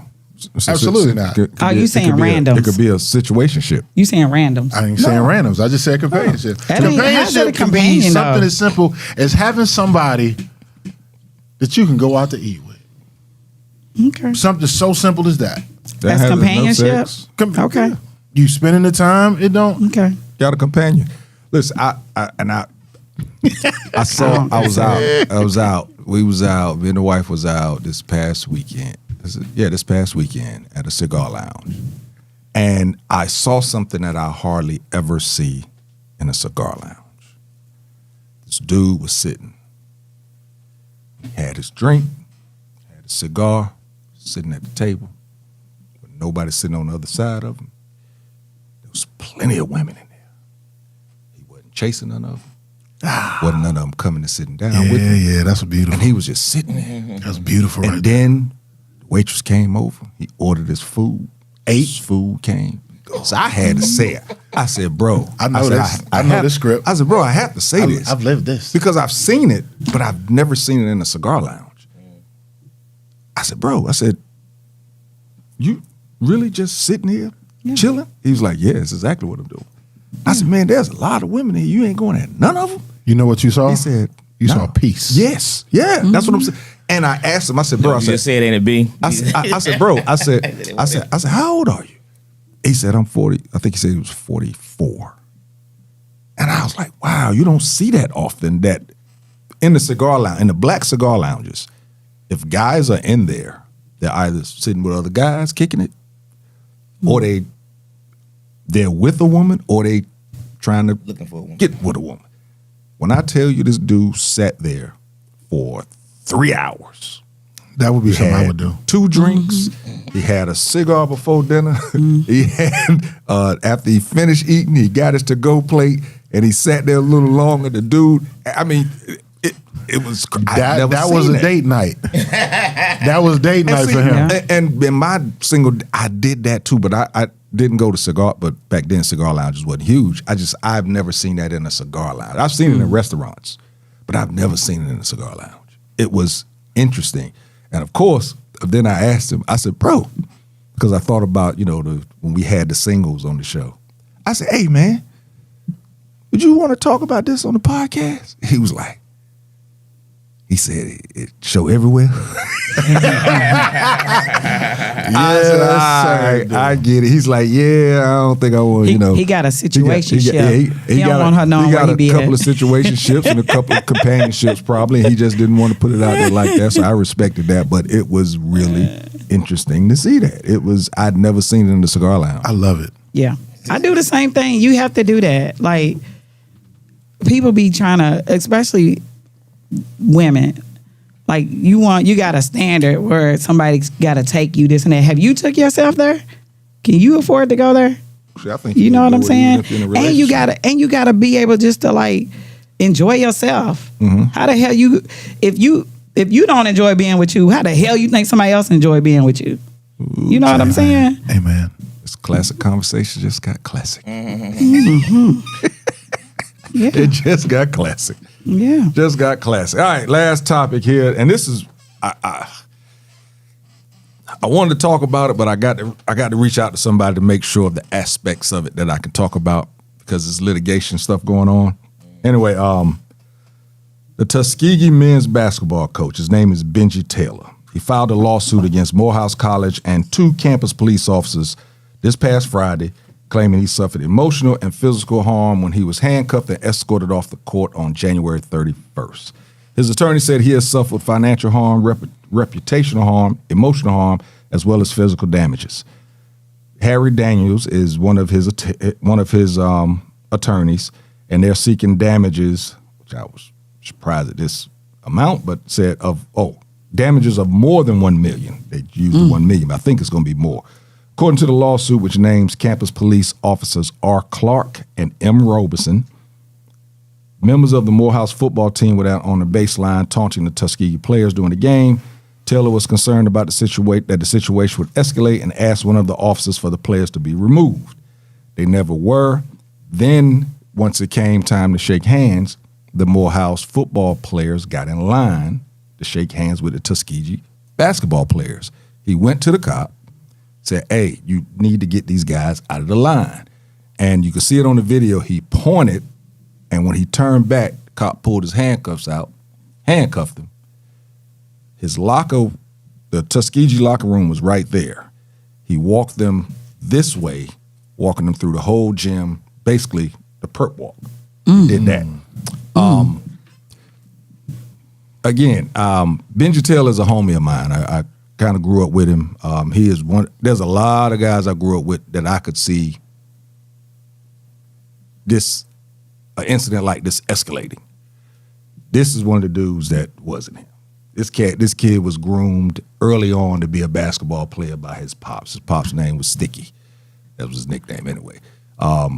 He was groomed to respect the game and all of that type stuff. So I'm gonna keep eyes on this.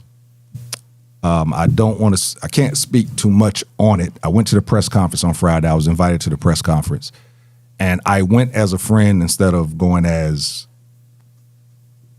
Jae Tea of Classic Konversations, because if I'd went as Jae Tea of Classic Konversations, I'd had the video going the whole time and getting all this good stuff. I did get some, but I didn't get it all. But I want to speak to him first before I start getting into it, because I actually want him to call into the show soon. But the video shows a police officer, and again, I don't know if these was police officers contracted by Morehouse or if Morehouse has campus police. I don't know which one it was. But it shows him standing over there by the guys, and these guys had belts. They was holding belts, grabbing crotches, doing whatever, and they were on the baseline. It wasn't in the bleachers. They was right on the baseline, and the cop, you see him on video. The players are here, the football players. He's looking at him. He's laughing, whatever, and they said certain things, and the cop turned his back as if to say, I didn't see that or hear that type of deal. It's gonna get interesting. It's gonna get interesting. To keep from getting too deep into it, I wanted to ask, do you think in that environment where police officers or security or whatever can become, because they're police officers and because of everything that's going on in the world about police, that they become more of friends with people, and then you kind of like overlook their antics because of everything that's going on with the police? You want to be able to, be able to talk to people and not be looked at as authoritative. Do you think that can happen with police or security or whatever? I mean, I think it's possible. Some police officers may use that as a disarming tactic. Like, I'm gonna get cool with you. You still go know I'm in a position that I'm in, but I'm trying to establish a relationship with you to where you don't feel fear from me. Okay. I'm still a cop. Yeah. But I'm gonna meet you on your level and talk to you. I'm not gonna talk to you like I'm talking down to you. Because some cops, they wasn't popular in high school, so now they got this authority. Some abuse it. So I think that's a way of not doing that and meeting people where they are. I was going to say, back in the day, the police officers used to be like that. They would go through the neighborhoods. They knew the kids in the neighborhood, So if they were doing something minor, they would correct them and talk to them. I remember my ex had a couple of fights with a police officer, right? With different police officers, but they were like a part of the community, which is what they were supposed to be still, right? It's just that it has, with the racism and everything, I feel like that it's escalated and they are looked at differently, right? They're looked at somebody that will use their power to take away your rights or just murder you, right? So... But it definitely used to be a tactic to where, because if you have relationships with, and I'm just saying friendly relationships with the people in the community, then you might have a little bit more order. You might have, where they see you come in or they know they respect you, right? Because you look at them as a human and as somebody that's flawed, and you understand that not just as, do what the hell I tell you to do.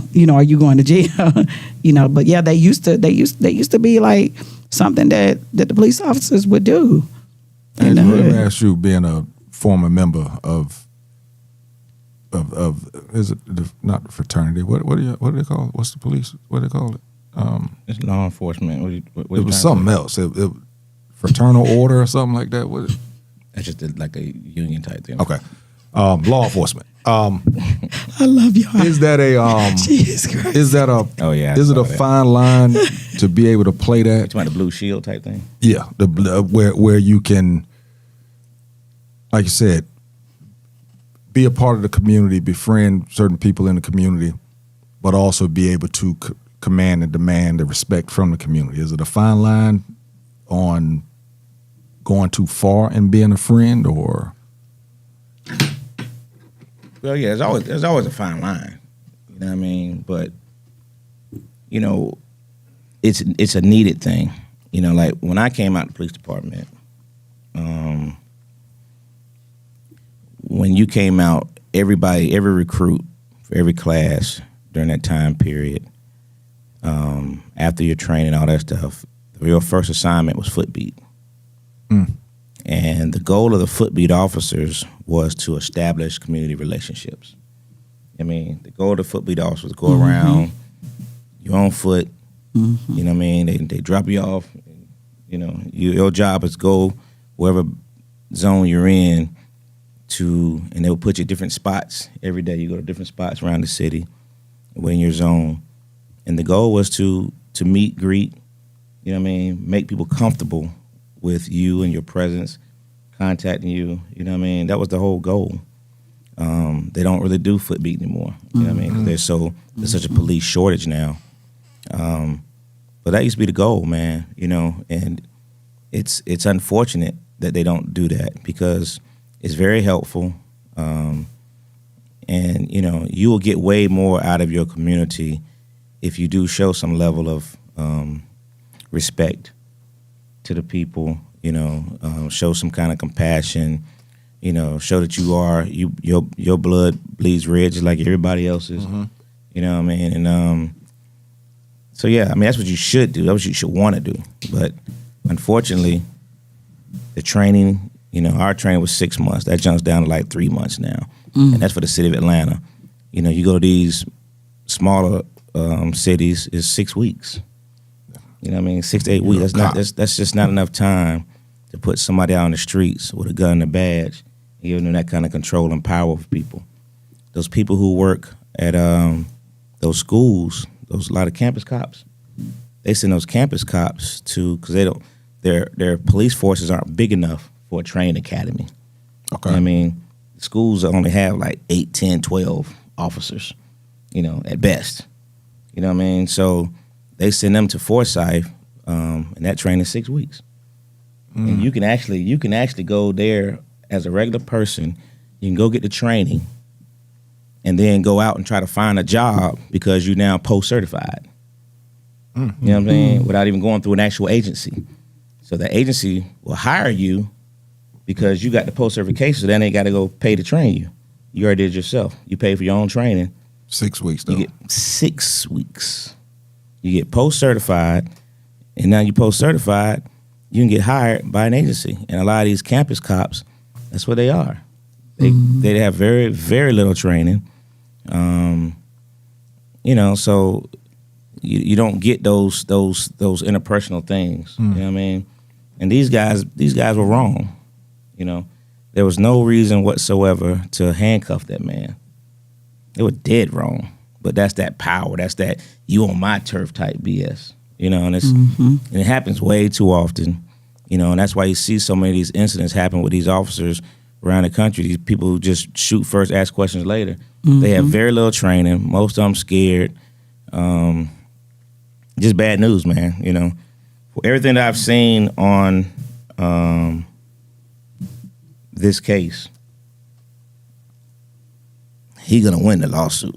Yeah, it's a federal lawsuit. And he's gonna win the lawsuit. I mean, these guys had no justification. They took that man all the way to the back, all the way in handcuffs, all the way to that back room. Yep. When all they had to do was simply remove those guys from the line. That's all they had to do. But they took that possession type thing, you know. So, but that's like the theme of our administration right now. To me, you know, I do what I want to do because I have authority. This been going on. You know what I mean? Way before. I agree. This is an ongoing issue.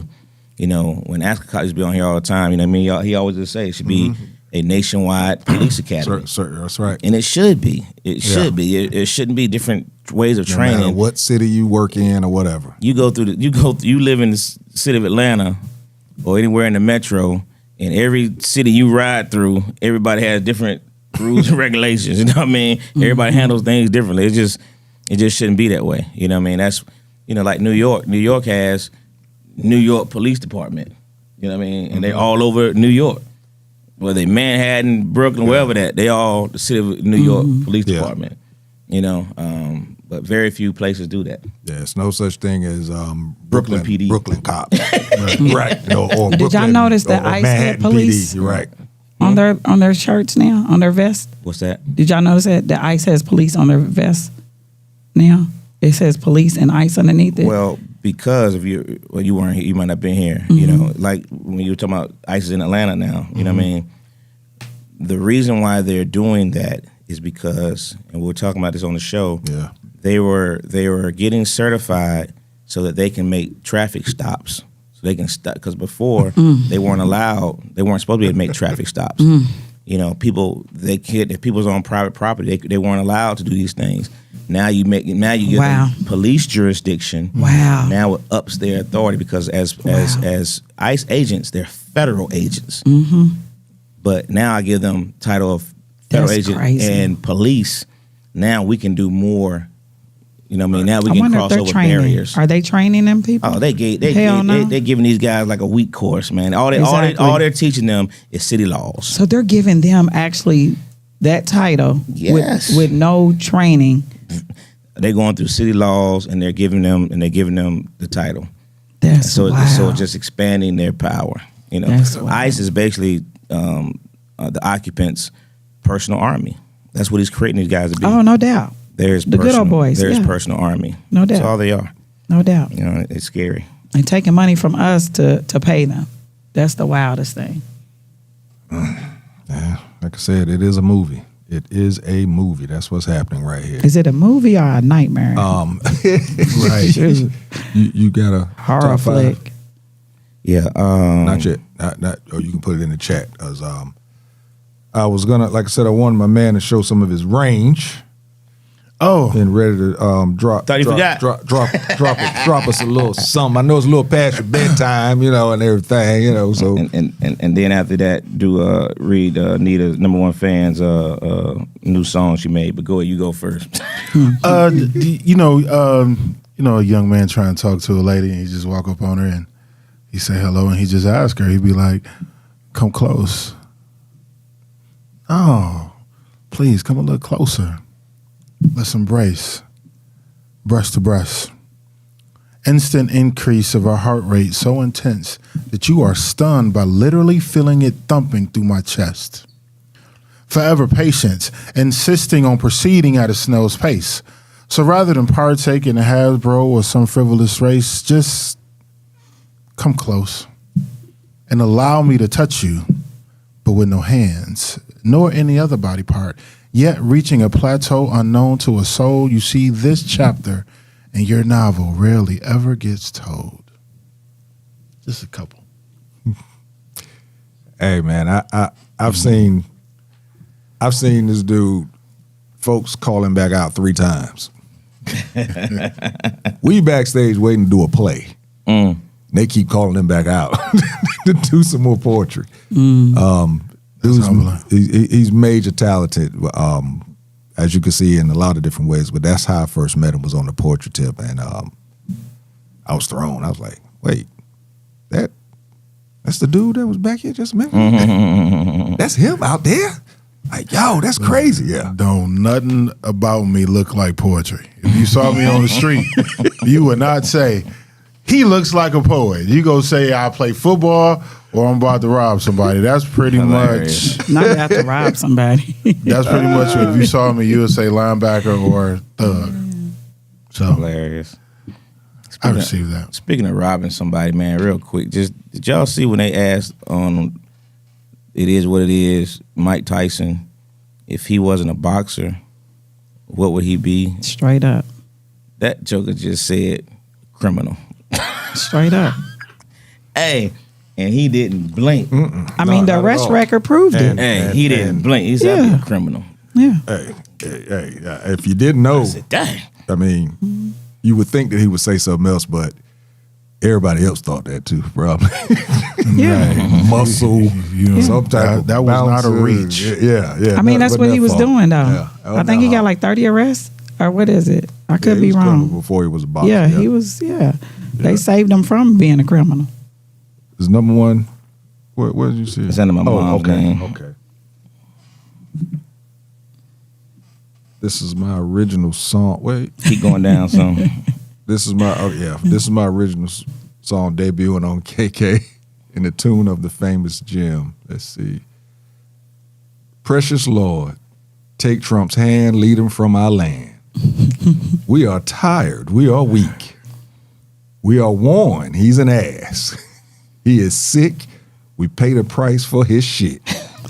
Precious Lord, take his hand and lead him on. I just did a little poetry myself. Amen, amen, amen, amen. That was hilarious. B said top flight security career. That's basically what they are, man. They security with a gun. He said it went viral too, so it was natural humiliation. Definitely natural humiliation. Yep, that's part of the lawsuit. Plus, this is a guy that actually, the HBCU, they have a camp. The NBA has a camp for HBCU players to come in. He's been the coach at these camps for the last 4 or 5 years. Okay. Guess what? He's not going to be the coach this year because they don't want that story to come and overshadow the players. And he said he gets it, but it's things like even at the university, certain boards or whatever he's on, he can go in. All these people, when they see him, all they think of is seeing him on that video. So he can tell people are looking at him differently. So he's actually had to ask in these meetings, would y'all be better off if I wasn't here? So he's losing these type of things. I didn't know this. There's only been 4 coaches ever that's coached at the Division I, Division II, Division III level. He's one of them. And he's the only black man to ever do it. He said, if I got fired tomorrow, when I go for these other job interviews, first thing they're going to think of is this perp walk. He's already experienced when he's going into living rooms to recruit. People don't read everything, you know what I'm saying? They see a perp walk. Hey, weren't you the coach that got led off the floor in handcuffs? These are coming from parents. So all of this type of stuff is part of the lawsuit. This was the first time that he had spoke about it. I'd reached out to him a couple of times by text, just checking in on him. But this was the first time that he had spoke about it publicly. He's losing hair. His wife took a picture of the back of his head, said he was losing hair. And I know for a fact his dad had an afro up to the time he left. He said he's unable to sleep more than 2 hours without assistance. He's, especially now that the season is over with. And I mean, he actually got emotional because they showed the video. And he actually got emotional while he was doing his news conference. Then on top of that, at the championship game, they was playing Morehouse again. He called a timeout. He noticed all his kids kept looking up, but he didn't pay any attention to it. The kids could have been looking up because they don't want to look at him because they done messed up. After the game, his wife came up to him and said, hey, listen, you're not doing any press conferences. You ain't doing nothing. We're leaving. He was like, nah, I got to go do the press conference. We lost. I can't. She was like, you don't know. They actually showed it on the Jumbotron, him being escorted off the court on the Jumbotron because they showed it on ESPN was televising the game. They showed it on ESPN, but in there they decided to show it on the Jumbotron also. So it's a lot that's going in. I don't think it's ever going to hit the courtrooms. Me myself, No, they go add like I said, they got it. video footage of the behavior of the cops before and after. You saw it, the video of him going down the long hallway. They took him into a weight room. It's the apologies, the way the apologies came weren't apologies. It's Justified. yeah, and I mean, we're talking about this is a black man coaching an HBCU team against another HBCU team. What are we doing? Bruh, I mean, if this was if Tuskegee was playing Alabama, we'd be like, oh man, them white folks, blah, blah, blah. But you can't do that. Sometimes we be our own worst enemy sometimes. Let's say most of the time. Not most of the time. All right, I'll make sure. Hey, before I read it, I'm gonna do the top 5. But I just want to hit this one thing I want to bring up. But your top 5, I did this for you, man. Top 5 commercials of all time. Yes, Mr. Commercial Man. Your top 5 commercials of all time. Before we started, give y'all time to think about it. Man, you hear about these 2 14-year-olds got killed? In South Fulton? Yeah. Yeah, they just arrested another 14-year-old. 8th grade. Yeah. Killed him over a vape pen. You know what? My friend posted something on his page, and that made me go look it up because he was at the balloons release ceremony. Yep. Of a vape. Yeah, Vape I think they was 14 and 16. One was ones that 14. got You talking about killed. Jamari and Jeremiah? 3 lives lost. Right. You talking about Jamari and Jeremiah? Yeah. Yeah, they was 14 and 16. The article I 14 and read. 16. Yeah. Yeah, Killed that's over a vape pen. And this kid That's in 8th wow. grade. Crazy, man. And the last thing, man, what we talked about last week with the young girl that passed away from that fight in Douglas County. You saw that Shaq paid for the funeral. Yeah, I did. So just wanted to shout that out. I did. To Shaq for doing that. That was Yeah, dope. I love that. Of course, I love that Shaq steps up and does certain things like that. Mm-hmm. But of course, our community says, "Why don't he do it for everybody?" That's how they do. But Never satisfied. Yeah, That's how they do. I love that he does that. He does that often, as a matter of fact. A lot of it don't hit the news. I know some people that knows him personally, and he does that often. It's nothing to hear of him being at Walmart and walking up to the line and be in line and walk up there and say, "Hey, everybody's in front of me. I got them." Mm-hmm. A couple people come up behind him. He'll say, "I got them." Of course, he cut it off. Right. He cut it off. But yeah, Hey. he does that a lot. So shout out to Shaq. You gotta wait till he's in that line because otherwise they're gonna run and start. Oh, for sure. Remember that shit? Supermarket sweep, start throwing out. Believe me, I always say, why is it? I ain't never in Walmart when Shaq walked in. Why is it that I'm never here when he's here? Shucks, man. But people always say that about people with money, but I'm like, the same people that say that, they not even helping with what little they got. Does that make sense? Like if you think this person should give $20,000, can you give $20? Right. To the Right. same thing you telling them to give more money to. Great point. Great point. All right, Dwayne, you got your commercials, man? Yeah, I'll go number 5. Lo quiero Taco Bell.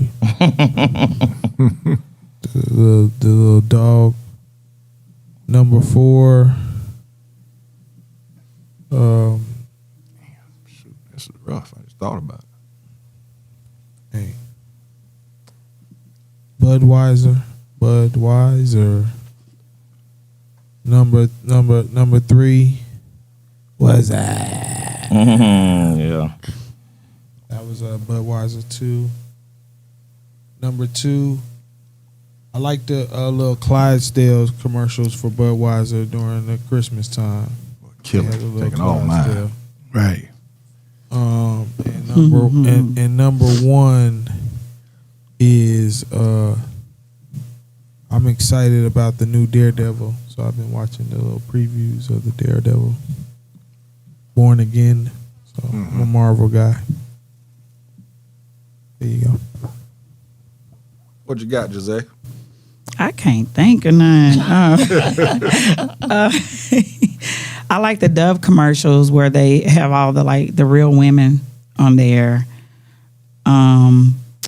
What's the commercial where they falling through the floor? And it's like, I don't be watching.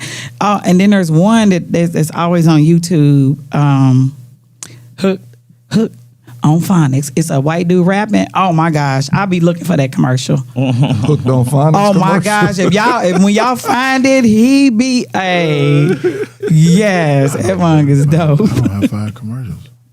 I'm telling you, bro, it's rough. And I finally found it, and it was a lot of people commenting how dope it was at the bottom. They said they looked for it too.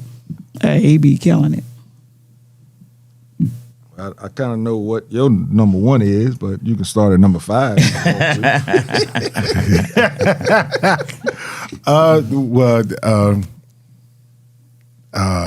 Shoot. No, never. Much as we look at I commercials, like the never commercial recognize that Jalen Rose and Kobe Bryant did when he was joking about the 81 points. Oh, at that 81 was hours. dope one. Yeah. I like that one. I like the old school commercial back in the day with the Converse Cons with Larry and Magic. I like the commercial that Allen Iverson did with Jada Kiss for Reebok when he was bouncing the basketball. I think that's 3 or 4. Was that 4? That was 3. That's 3. I like the old commercial when they was selling the records and the dude would tell his homeboy, he's like, "No, my brother, you got to get your own." I like that one. And That dude with the S curve. Yeah. and I like the commercial for the 2026 NHL Winter Classic. That's right. That I was in playing Old Man Winter Miami. That's right. That's You my better say number that. one. You better say that. Your favorite actor's in it, right? Me. Well, no, I'm not my favorite actor. No, I'm not my favorite actor. Player, you gotta be your favorite. Yeah, I can't. I'm surprised I have 5 commercials. All right, mine. First one would be the Old Spice commercial on the dudes on the horse. That would be number 5. Number 4, got to go with the old white lady with the white afro, asking where's the beef Where's the beef? on the Wendy's joint. Then number 2, I'm going back to Old Spice, the newer ones with Deion Cole. But Deion Cole, man, he killing that. He killing that game, man. It just keep expanding. Now that I added the little kid from the Shy, it just keeps expanding. That's my boyfriend. Then I have to go with the Air Jordan commercial with Mars Blackman. And and damn, number 1. I didn't get that far. Number one. You know what? Back in the day, all of the Tony the Tiger commercials, the Frosted Flakes. Yes, Frosted Flakes, because you got to add to it. Back then, we couldn't afford Frosted Flakes.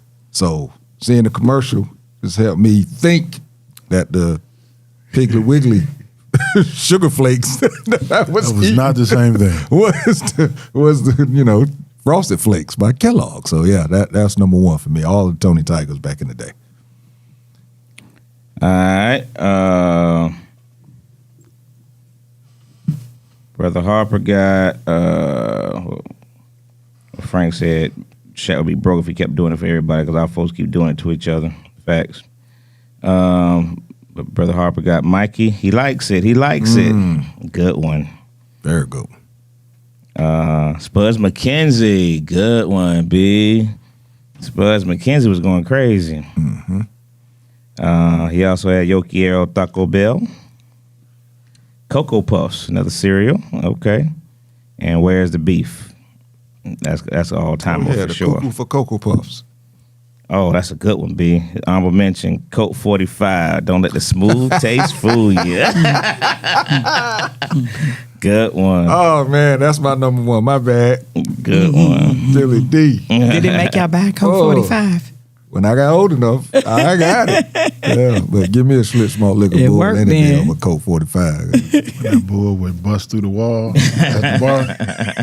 Yeah, everybody start running. Yeah. Frank has NFL 100 with all the stars in the restaurant. Yeah, that's classic. Yeah. Going for the football. Yeah, that's wild. Yeah. He stole my other one here. Mean Joe Green, a kid. I knew you had that one. I was going. I thought for sure. I know Lo got that one. Yeah, it's definitely on my list. Scoop, there it is. Geico. Kobe Bryant Nike commercial. Geico Oh yeah, commercial, Kobe too. Bryant one's crazy. The one Kobe Bryant. I'm thinking when it went that's silent, when the another whole one, room went silent and they started singing, and that was super dope. If that's not one of them, then I steal that one. Chicks dig the long ball. Yeah. Yeah. Tom Glavine.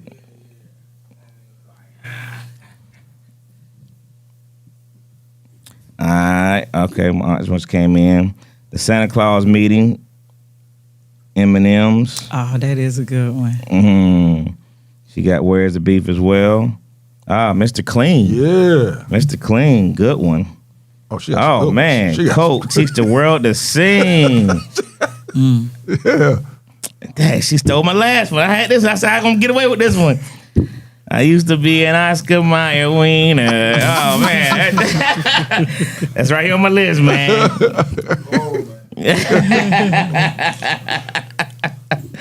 Hey, that commercial, I still know that song, man.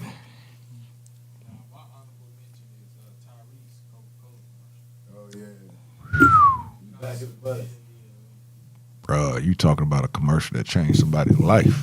Oh, yeah. Gosh. Well, Everybody talked about him bad, too. Oh, black ass motherfucker singing Coco in the bus, at the back of the bus. They talked about Andy was in the back of the bus. They talked about that dude like crazy. And went straight up. Well, I know he was on Martin. Got his own bus. Got his own buses now. how about that? So I definitely had Dion Cole, those old Spike commercials. Those are crazy. I had Oscar Mayer. I had Joe Green. Hey Kid. I had, of course, What's Up? Where's the Beef? So the only two that I got that nobody said, I don't think, he said the Jordan Bird, but I got the Jordan Bird McDonald's commercial when they said, let me shoot you for it. And they were shooting all over the world for the shot. Yeah, that was a good one. Yeah. And then the last one I got, of course, man, Mars Blackman. Is it the shoes? Yeah, man. It's got to be the shoes. Gotta be the shoes. It's got to be the shoes. Mike had hair then. Michael Jordan, the people don't realize that. Michael Jordan did have hair, people. Frank got honorable mention. The Mike Vick experience. Yeah, that was dope too. Yeah. That was dope too. Yep. All right, that's it. Jae, where you performing at next? We actually have an event. The Healing Haven is having an event in Clayton County, and it's going to be like a town hall for the kids, and I'm going to speak at that. It's called Let Them Cook. The kids have something to say, and we're actually wanting all the dads to come out. It's at 6 on Thursday. If you go to Healing Haven to their Instagram, the information is on there because I forgot which middle school that is at. Yeah. So tell them to follow you at, because I'm sure you got on your IG. You guys can follow me at Jae Sunray everywhere. GYZAY. Yeah. Sunray. Yeah, Jae Sunray. Y'all know how to spell Sunray, right? These Right, days, that's what I man, said. They just don't know how to spell these days, Jae. you folk done change things up, man. You never know. We got smart viewers. They know how to spell Sunray. Jae Sunray. Mr. Outley, What up, Joe? tell them where they can find you at, brother. All platforms, Harold, HAROLD, Outley, OUTLEY. What up, though, Vion? I see you. Go ahead and shout the movie out again when it's Again, April 6th, Tubi, Trapped Outside, okay? That's what it is. Make sure you like, rate, share it, please, and thank you. And I appreciate y'all for having me. no doubt. Let's make this movie go, folks. Let's make it go. Angelo, what y'all doing this week, man? And y'all stay tuned when we close out because Dwayne's gonna play the video. Yeah. Oh, you'll play the trailer. He'll play the trailer as when we close out. So y'all don't close out on too fast tonight. Thank you, B. Appreciate that, brother. Tomorrow night, man, we Traditions Global Cuisine. Our Tuesday night open mic show. Thursday night open mic at KOD, hosted by Destiny. And it's an open mic for everybody, songs, singers, poetry, music, and comedy. So she does it all over there, man. So it's a great show, man. Great open mic for anybody who wants to get the stage. And then Friday, Saturday night, man, we got a female OG this weekend. She gonna do both nights, Friday and Saturday, man. Barbara Carlisle. Oh, I remember Barbara her. Carlisle's gonna be in the building Friday and Saturday night. So looking for a dope show, man. Female been doing it for a long time, man. So come check it out. Good deal, good deal. Well, folks, with me, God Guides the Stage Play, Memorial Day weekend, May 24th. Right now it is one show, but they're looking at adding another one. Ticket stuff in this month, I think, the beginning of next month, the ticket information to go up. I'll make sure to share that. Got some stuff happening for all of my people that need event space. I'm in collaboration on some things right now to where I'm probably going to be the resident host there. So I'll be getting some more information out in regards to, if you fashion shows, you want to have a movie screening, you want to do a poetry slam, anything that you want to do. I went and saw the actual event space today, and it is a lot of space. Weddings, banquets, dinners, all of that type of stuff. I will be, like I said, I'm working on some things, and hopefully I'm doing a grand opening this weekend, soft grand opening, and be able to get some more information and get it to you guys. And as he said, April 6th, man. Trapped outside. You gonna see me in there. I got a little cameo in there, so y'all make sure that y'all tune into that, man. Make that thing the top joint on Tubi on April 6th. That's a weekend. That's a weekend, right? That's actually a Monday. But if Tubi does what they does, there's a possibility it may come out Friday. Right. Which wouldn't be bad either. You remember that happened with our movie? So it could come out early. April 3rd, I got a billboard that's gonna be going up right off 75 in Windy Hill. So you will see the billboard for Trapped Outside on Friday. Dope. I'll have to get up. Have you had the billboard experience yet? No, this is my first billboard. Hey, man. So I'm going to be waking up early. I'm not going to drink a lot. Well, I'm going to drink a lot of water Thursday night after the premiere so I can make sure I'm up early so I can go and make sure I be there. It is a beautiful thing to see yourself up on that billboard. The only billboard experience I had was over there in St. Martin, but it was still, people saw it. And to be able to just sit there, it's one of those moments to make you say, Mom, I made it. I rolled past it. They like, okay. Dope. It's dope. I'm telling you, bro. When we pulled up, I was like, why y'all pulling up here? And I looked up, I said, oh, snap, we on a billboard. Yeah. That's actually your second billboard, Jae Pretty Tea. Classic dope. Conversations. That was on the billboard. Remember last year? I didn't get to get out there and get my picture on that damn thing. I was mad about that, too. Still mad about it. I didn't get my picture out there. Yeah. We had a billboard up where we had signed a deal with what's his name? Was it Jay-Z old partner. Yeah. Dame Dash. Yeah, Dame Dash. Yeah. What? Yeah. I didn't get out there, but I'm mad about that. But yeah, this one I got out there, man. Things fell apart with that inner circle. Oh, it did. That's shocking. Shocking, right? Right. Dame Dash. So yeah, I got to read this last one that just came in. I don't know if it's my mom or number one fan, but who's got to be Virginia Lottery, Lady Luck, Mikey Will Try It, Dracula, Georgia Lottery, and Dracula Rally's Cha-Ching commercial. Dracula. Had to make sure I read those because they'll get on me after the show. She'll get you. You didn't read mine. She'll get you. All right. Again, man, appreciate y'all tuning in. Keep sharing. Keep doing that for us. We need that done. Again, April 6th, Trapped Outside. Make sure that you check it out. Y'all about to see the trailer. Share. Get it on out there. Do not hit the off button or the end button. We're going to show this trailer right after we get done, which is right now. Start hitting the stars and the likes on the buttons on the side. Start hitting them right now. Let me see them. That's right. Let me see some movement right now. Let's see it. Yeah. Some heart. Let me see some. So all you got to do is push the damn button. It's like this. That's all you got to do. Actually, I want you to do it like this. Yeah, really though. Come on, people. I'm talking to y'all. Come on. Hit them buttons. Hey. We talking to our big studio audience. Hit the buttons.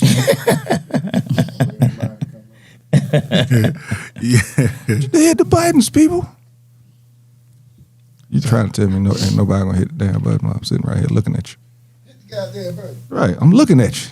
You just gonna not hit the button right in my face. Ain't this something?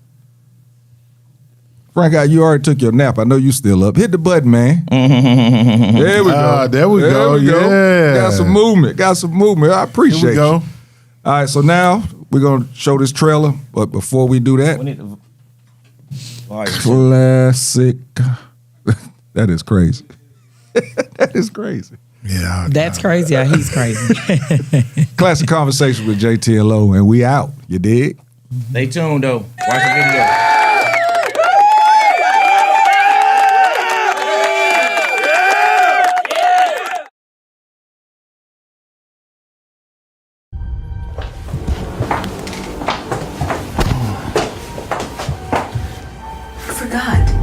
Forgot what? Our anniversary. Okay. No, baby, I'm sorry.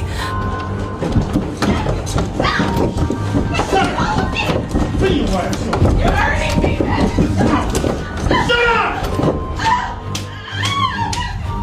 Happy anniversary, bitch.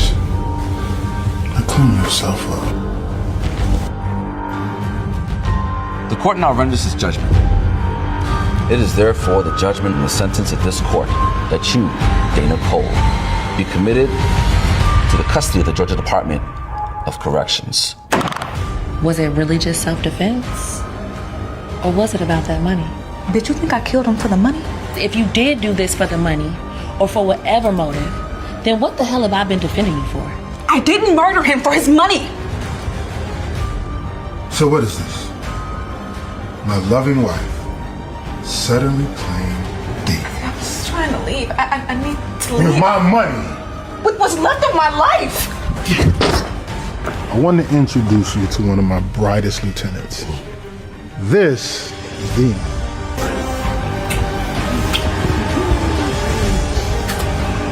I'm sorry.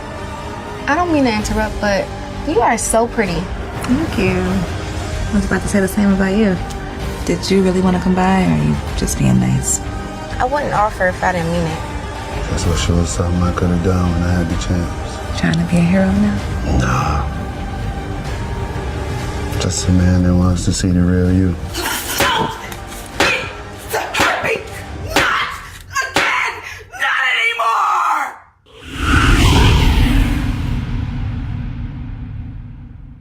You don't forget a man choking you until your ears ring.